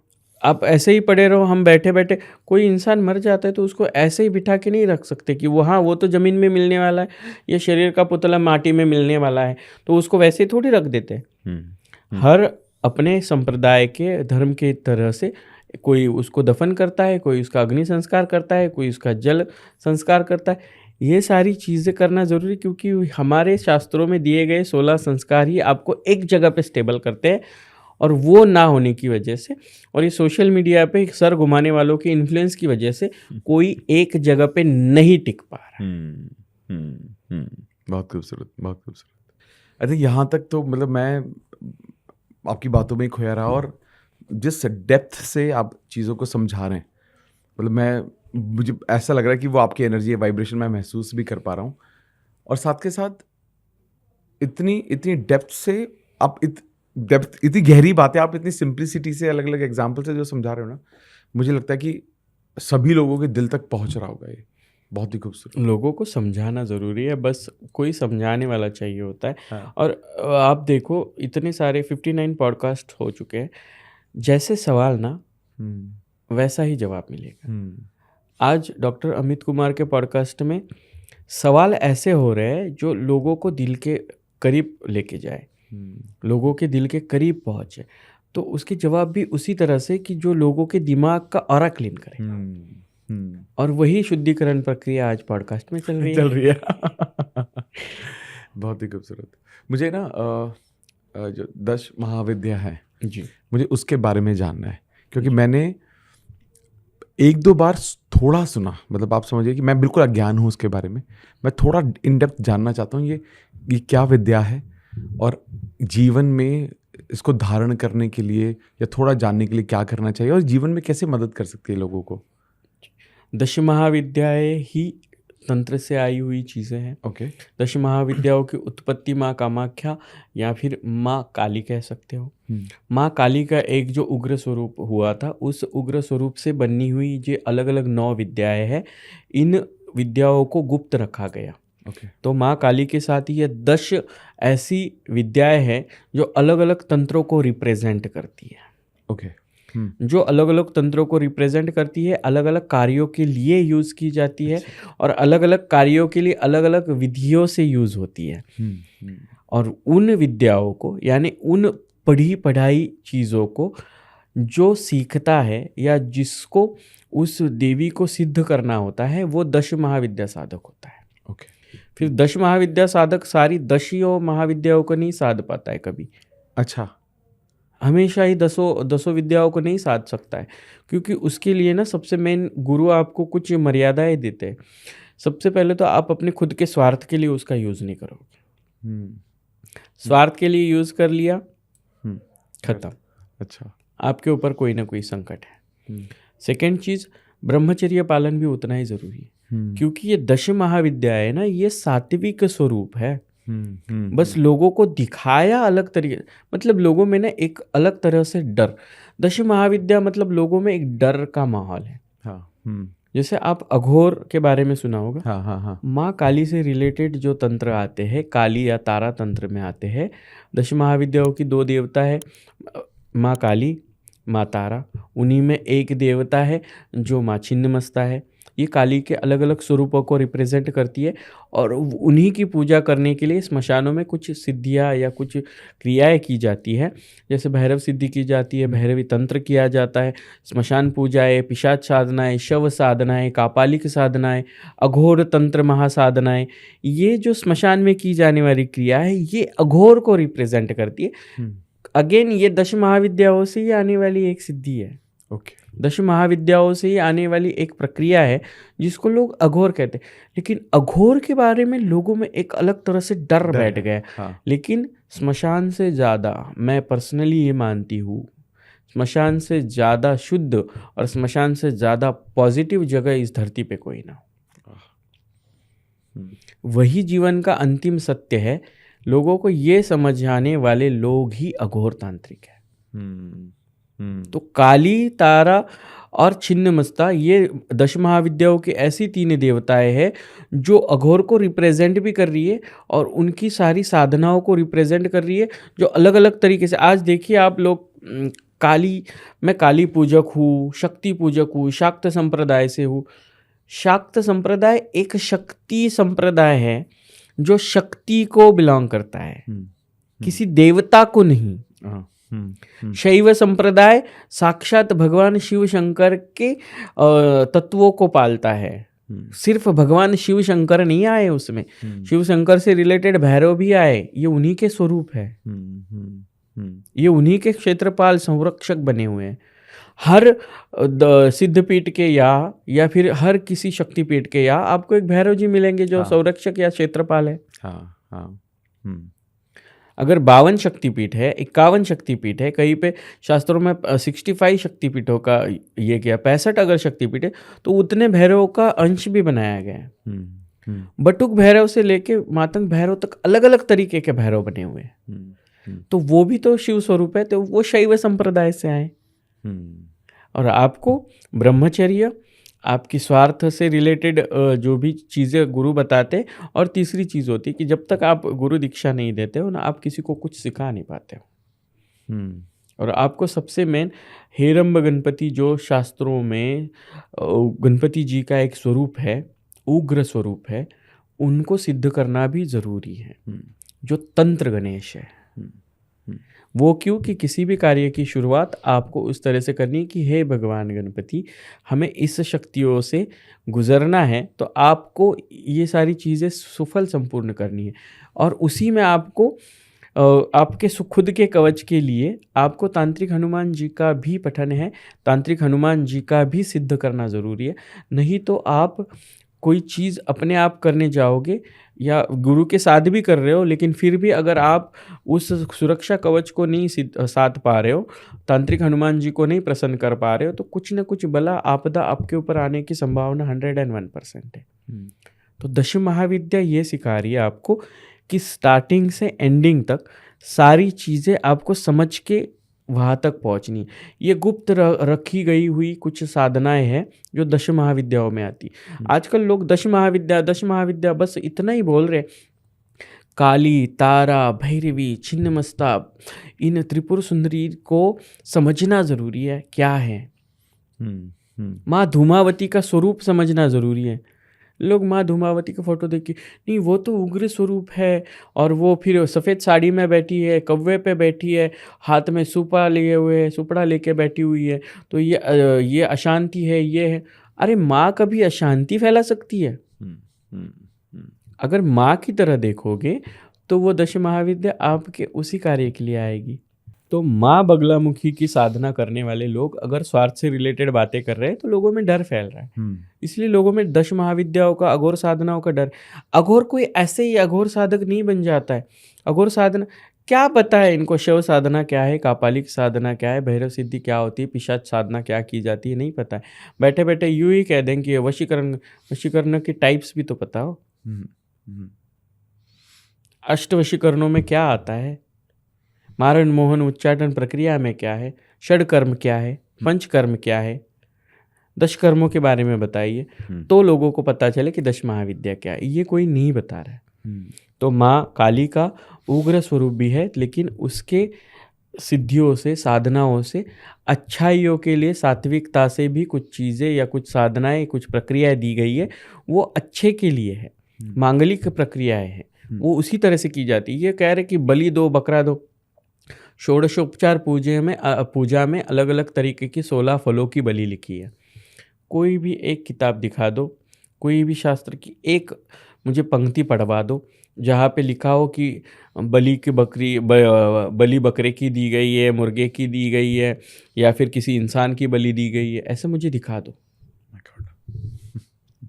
नहीं लिखा है। कई जगहों पे गुप्त साधनाओं के थ्रू कुछ चीज़ें की जाती है, लेकिन वो लिखित में मुझे नहीं दिखाई दी। और जो मैं पढ़ी हूँ, जो शास्त्रों में है, मैं वही बताऊंगी, उसी का वर्णन करूंगी। तो शास्त्रों में षोडशोपचार पूजा है। 16 अलग अलग तरह के फलों को अलग अलग तरह के राक्षसों का स्वरूप प्रतीक मान के उनका बलि देने की प्रथा है कि हम किसी भगवती को या किसी भगवान को प्रसन्न करने के लिए उन षोडशोपचार पूजाओं में जाते हैं। पंचकर्म, मध्य, मांस, मदिरा, मैथुन, इन सारी चीज़ों से जो पंचकर्मों में किया जा रहा है, तो ये भी उसके लिए है। स्तंभन क्रियाओं में अलग अलग तरीकों से, उच्चाटन क्रियाओं में अलग अलग तरीकों से किया जा रहा है। ये लोग तो हांडिया उड़ा के दिखा रहे, बगलामुखी साधक हांडिया उड़ा के दिखा रहे, उसमें लाइट्स लगा के हांडिया उड़ा रहे। हाँ, लेकिन ये प्रक्रियाएं आज सिद्ध करने के लिए आप उतने सिद्ध हो, आप उतने शुद्ध हो क्या, ये ना समझने वाले लोग लोगों को इन्फ्लुएंस करके उनमें डर पैदा कर रहे हैं। इसलिए लोगों को दश महाविद्या नहीं समझ में आ रही।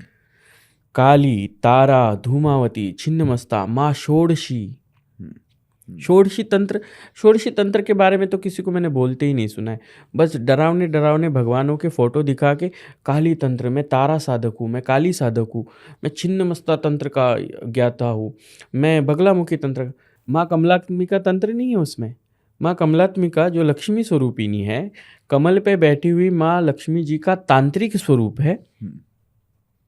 उस तांत्रिक स्वरूप को 10 महाविद्याओं में जगह दी गई है।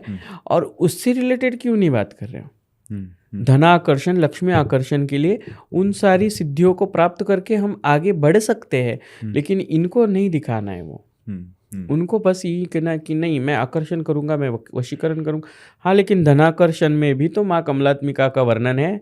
मैंने बहुत कम उंगलियों पे गिनने से जाने वाले लोग हैं, ऐसे गिने जाने वाले लोग हैं जो 10 महाविद्याओं की माँ कमलात्मिका का या माँ षोडशी का वर्णन करते हुए मैंने सुने। माँ मातंगी का वर्णन करते हुए सुने हैं। नहीं कर रहे। ये चीज़ें 10 महाविद्याओं में अलग अलग तरीके से सिद्ध करने वाली चीज़ें हैं।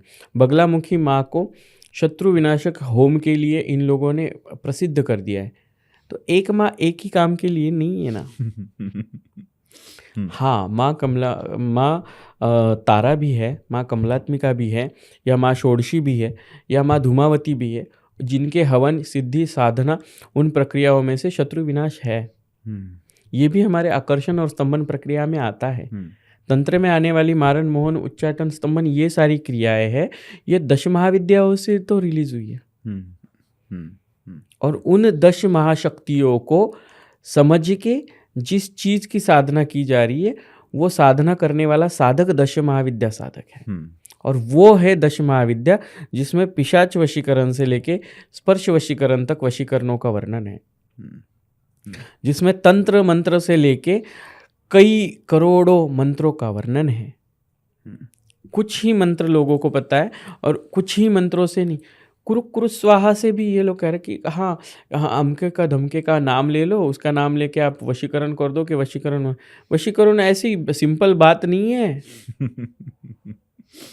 और साइंटिस्ट इन सारी चीज़ों पे अभी रिसर्च कर रहे हैं ना। तो साइकोलॉजिकली अगर आप समझ, हिप्नोटिज्म क्या है?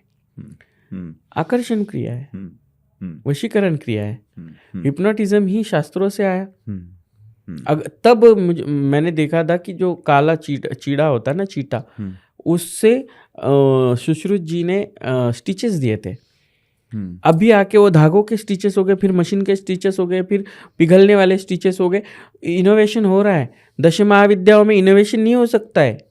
वो लिखित स्वरूप की है, और लिखित स्वरूप में उन चीज़ों को, तंत्र में कोई इनोवेशन नहीं होता है। तंत्रों में क्या उसको रिनोवेट नहीं किया जा सकता है, क्योंकि वो बनी बनाई शिव और शक्ति के स्वरूप की एक अलग महिमा का वर्णन करने वाली विद्या है, जो साक्षात प्रभु ने किसी अच्छे मांगलिक कार्य के लिए बना के रखी है।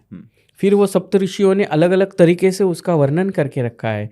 फिर तो 4 वेदों की, ब्रह्मा जी ने 4 वेदों की चारों मुखों से अलग अलग तरीके से, जिनको ब्रह्मा जी की 4 मुख थे ये नहीं पता, वो लोग आज तंत्रों के बारे में बात कर रहे हैं। क्यों ब्रह्मा जी का एक मुख अलग तरीके से ये हो गया? चारों वेदों से निकले हुए उत्तर, दक्षिण, पूर्व, पश्चिम, चारों तरह यजुर्वेद, सामवेद, अथर्ववेद, इन वेदों का जब ऋग्वेद, इन वेदों का जब जन्म हुआ, तो अलग अलग ब्रह्मा जी ने 4 अलग अलग तरीके से इसका ये किया। तो उसमें कुछ लिखा हुआ है, वो पढ़ना भी होगा ना, तब 10 महाविद्या समझ में आएगी। शिव और शक्ति का स्वरूप भी समझना होगा। नहीं तो ऐसे ही बैठे यक्षिणी सिद्ध हो गई, दाकिनी सिद्ध हो गई, शंखिनी सिद्ध हो गई, योगिनी सिद्ध हो गई, इनको किन्नरी साधनाएं सिद्ध हो गई। क्यों भाई? किन्नरी साधना मतलब इतना लोगों ने मैंने कुछ वायरल वीडियोस देखे हैं कुछ पॉडकास्टों के, कि उनको किन्नरी साधना में किन्नरी सिद्ध हो गई। किन्नरी है कौन, ये भी तो बता दो। अरे उपदेवताओं में आने वाला जो वर्ग है, जो ब्रह्मा जी के कमंडलू से जिनका जन्म हुआ, वो किन्नर थे, फिर भी वो नहीं हो पा रहे थे, तो उसमें किन्नर और किन्नरी अलग निकले। फिर भी रिप्रोडक्शन नहीं हो पा रहा था, तो किन्नरी में से नारी और किन्नर में से नर निकले, तब आप लोग हो। और आप लोगों को वो नहीं और आप उनको सिद्ध करने जा रहे हो। उन साधनाओं को आप मजाक बना के रखे हुए हैं और लोगों में डर फैला रहे हो। इसीलिए लोगों में दश महाविद्या या अघोर साधना से रिलेटेड एक अलग तरह का डर है। और ये मांगलिक, सात्विक, वैदिक तरीके से की जाने वाली प्रक्रिया है। कुछ लोग कहते हैं कि मैं तामसी हूँ इसलिए खून चाहिए, बलि चाहिए, बकरा चाहिए। नो, तंत्रों में ऐसा कुछ नहीं होता है। तंत्र इज़ वेरी पावरफुल और उतना ही वो सात्विक है, उतना ही वो मांगलिक है। और अच्छे कार्यों को करने के लिए मांगलिक तरीके से सिद्धियाँ प्राप्त की जाती है। तो आप कैसे उन चीज़ों को मारण मोहन उच्चाटन स्तंभन से रिलेट कर लेते हो और उन 10 महाविद्याओं का वर्णन कैसे कर पाते हो? इन अलग अलग चीज़ों के लिए, किसी के बच्चा नहीं है, किसी के काम के लिए है, किसी को धनाकर्षण के लिए। माँ कमलात्मिका बैठी हुई है, माँ षोडशी बैठी हुई है, माँ मातंगी बच्चों से रिलेटेड प्रॉब्लम्स के लिए उनके तंत्र दिए गए हैं, सिद्धियाँ दी गई है। माँ काली की सिद्धियाँ दी गई है शत्रु विनाश से लिए। माँ तारा की सिद्धियाँ दी गई है, तांत्रिक प्रक्रियाएं दी गई है जो आपको अलग अलग चीज़ों के लिए अलग अलग तरीके से सिखाई जाती है। और अलग अलग तंत्र मंत्र और यंत्र को एक साथ करके आप तारा तंत्र में एक्सपर्ट होते हैं। तब आप उन चीज़ों को सीखते हो, वो भी स्वार्थ के लिए नहीं कर सकते हो।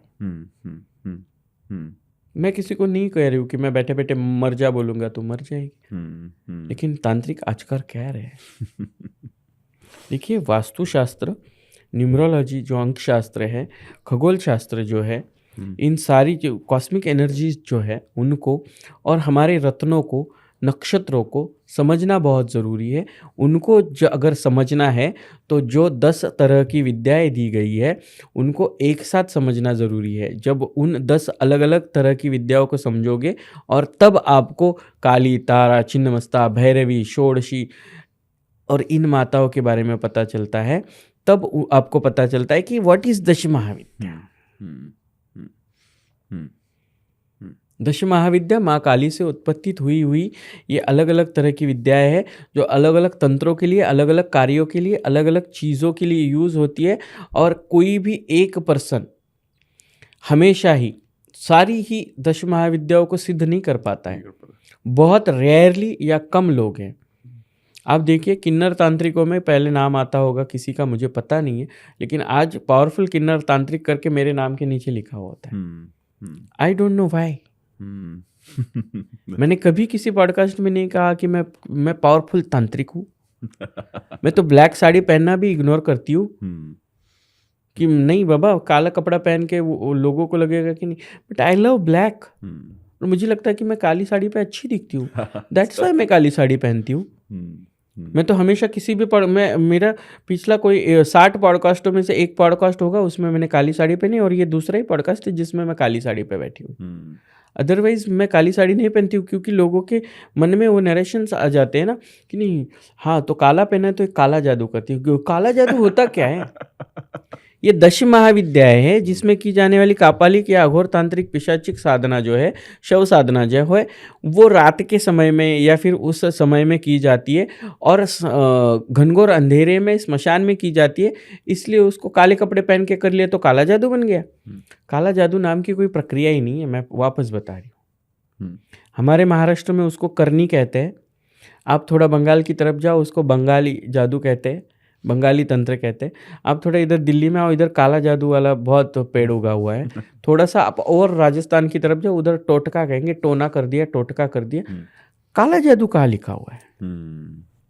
कोई एक शास्त्र, एक पुस्तक, कोई भी एक ऐसा मुझे चीज़ दिखा दे लिखित में जिसमें काला जादू वर्णन हो। नहीं, ये 10 महाविद्याओं से आई हुई कुछ ऐसी सिद्धियां हैं जो अलग अलग तरीके से की जाती। कोई दिन में हो, कोई रात में हो, कोई सूर्यास्त के लिए वक्त हो, कोई सूर्योदय के वक्त हो, कोई मध्याह्न के वक्त हो, कुछ मध्य रात्रि के वक्त हो।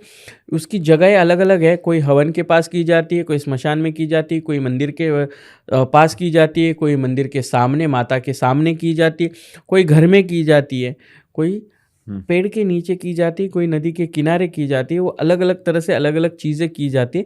रात में की जाने वाली प्रक्रिया के लिए लोगों ने काले कपड़े पहनना शुरू कर दिया, उसको काला जादू नाम दे दिया। काला जादू ये वर्ड नहीं है, ये वर्ड ही तंत्र है। और तंत्रों को काले कपड़े पहन रहे हैं तो वो काला जादू वाला तांत्रिक बन जाता है, वो नेगेटिव एंगल ले जाते हैं लोग। एंगल है। फिर उसके आगे थोड़ा सा आप चले जाओ, बंगाल की तरफ जाओ, लाल कपड़े पहन के आपको जादू टोना करने वाले मिलेंगे, फिर वो बंगाली तंत्र बन जाता है। ठीक है, मैं मानती हूँ कि कलर की जो पावर है वो अलग तरीके से सामने वाले इंसान को अट्रैक्ट करने की शक्ति रखती है। रंग शास्त्र के बारे में भी बहुत सारी चीज़ें पता है। तो रंग शास्त्रों के बारे में भी आपको पॉजिटिव नेगेटिव, आपकी बॉडी के ऊपर किस कलर को रखो तो आपकी बॉडी किस तरह से रिफ्लेक्ट करती है, ये साइंस भी समझना ज़रूरी है, तब उस चीज़ को आप लोगों में फैला सकते हो। अदरवाइज काला पहन लिया मतलब काला जादू करने वाला, नहीं बाबा, ऐसा कुछ नहीं होता है।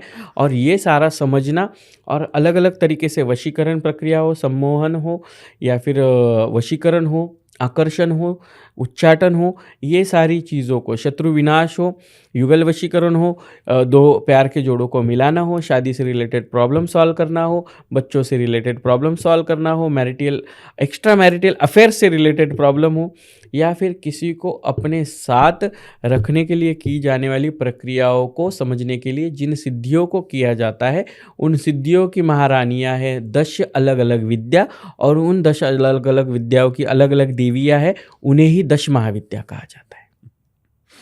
वाह वाह वाह, amazing, super super super super. I think बहुत, मतलब आई थिंक मैं भी पहली बार ये समझ रहा हूँ सारी चीज़ें, तो मेरे लिए भी एक थोड़ा सा इस एनर्जी को रिसीव करना थोड़ा सा कठिन हो रहा है। लेकिन बहुत सारी आपने वो बहुत सही बात बोली कि सही माध्यम से चीज़ें अगर आप तक आती हैं, और आप जब आप जानना शुरू करते हो, शास्त्रों को पढ़ना शुरू करते हो, खंड को पढ़ना जब आप शुरू करते हो, तो आपको धीरे धीरे समझ में आता है।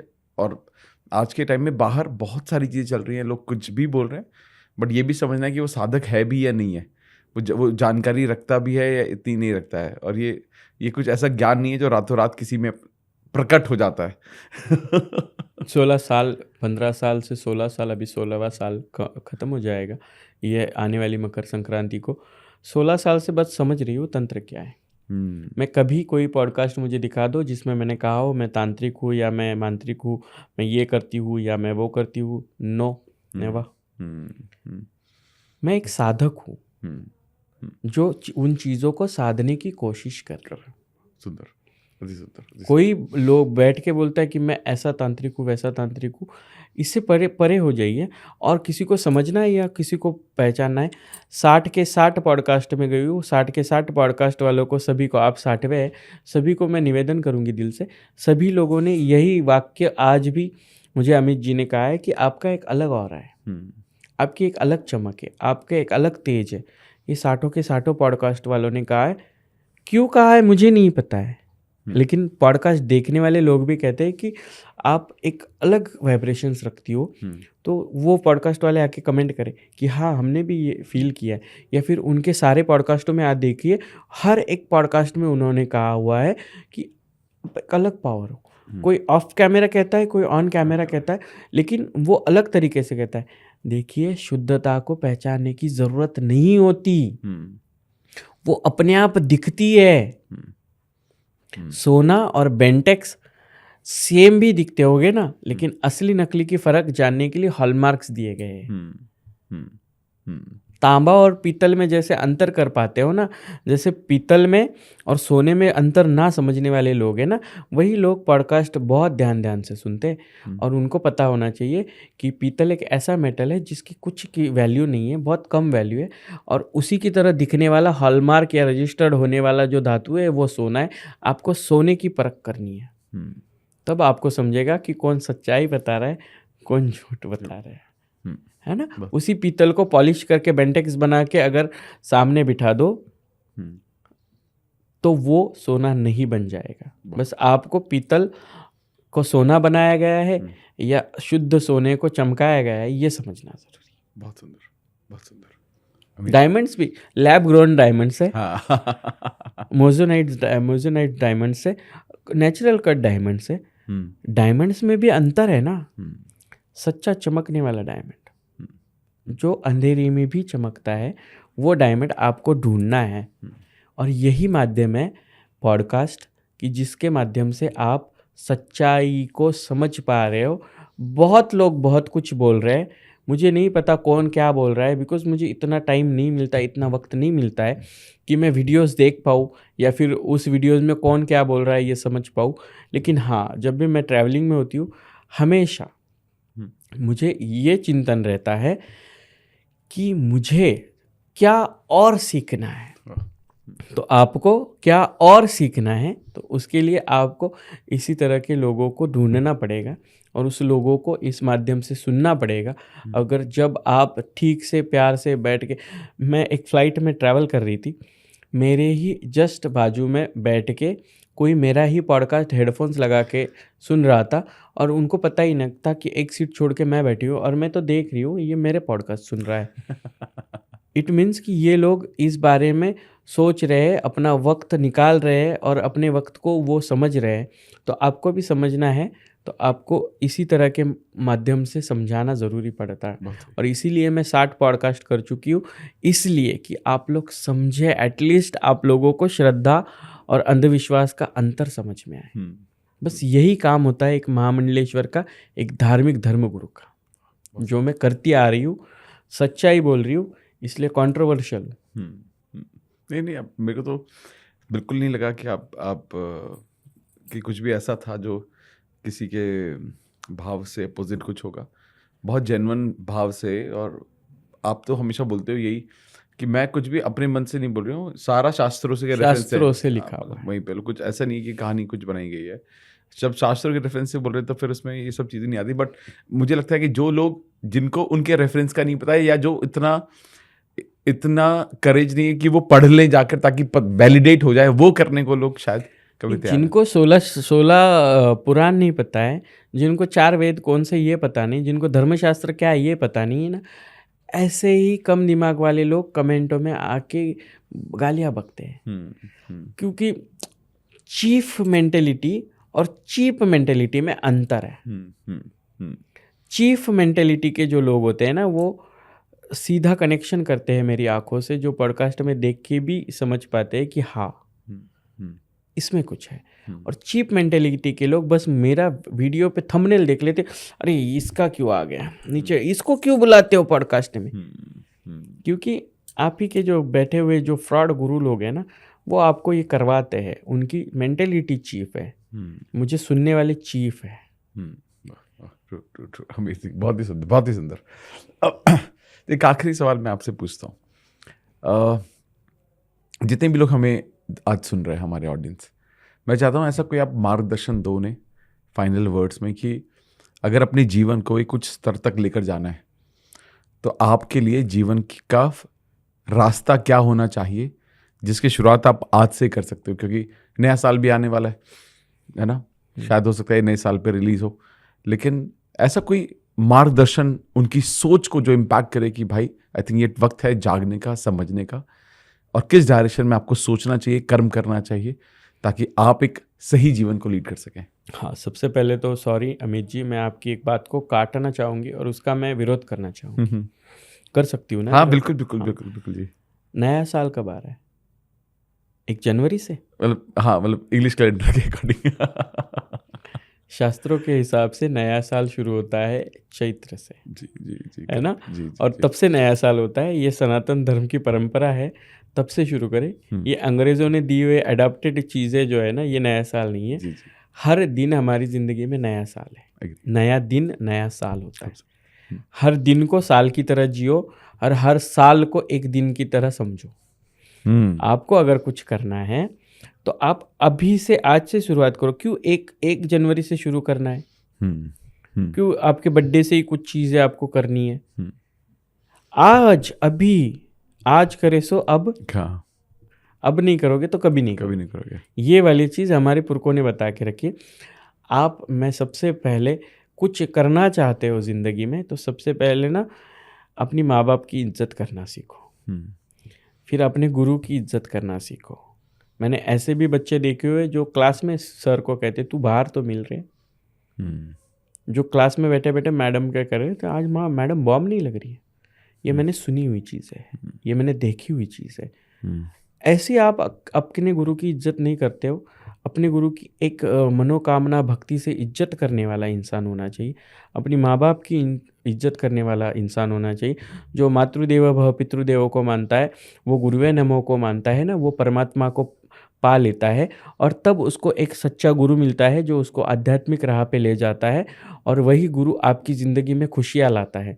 आपको करना कुछ नहीं है, आपको एक अच्छे गुरु की पहचान करनी है। घर में माँ बाप की इज्जत करो। आपकी माँ भी आपकी गुरु ही होती है। जो सुबह जल्दी उठ रहे, काम पे जा रहे, ऐसा बताने वाला पिता भी आपका गुरु ही होता है।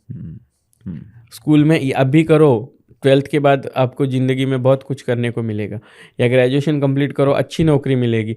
ये सिखाने वाले टीचर्स भी आपके गुरु ही होते हैं। बस आपको सामने हो रही चीज़ों को उनकी तरीके से करना ज़रूरी है, यानी आपका मार्गदर्शक ही आपका परब्रह्म है। और उसको समझो, ज़िंदगी में सब कुछ पालो। और आपको अगर ज़िंदगी में कुछ बनना भी है तो सच्ची गुरु की चॉइस करना ज़रूरी है।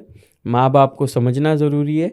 और आपको कोई भी बड़ा बुजुर्ग आपको अगर कभी बता रहा है ना कि बेटा ये कर ले, ज़िंदगी में बड़ा बन जाएगा, तो वो खुद परमात्मा आपको कह रहा है इस चीज़ पे अमल करना स्टार्ट करो, आप बड़े बन जाओगे। किसी तंत्र मंत्र शक्ति यंत्र या फिर किसी व्यवसाय लक्ष्मी बंधन का या किसी लक्ष्मी का, किसी नज़र बंधन का आपको ज़रूरत नहीं पड़ेगा। अगर आप गुरु पे श्रद्धा रख लोगे, अपने माँ बाप की सुन लोगे, अपने टीचर की मान लोगे, और फिर आप मेरे पॉडकास्ट सुन लोगे, तो आपको ये भी समझ में आ जाएगा कि क्या सच्चाई होती है और किस चीज़ को किस चीज़ से डरा के आपको धमकाया जाता है, डराया जाता है।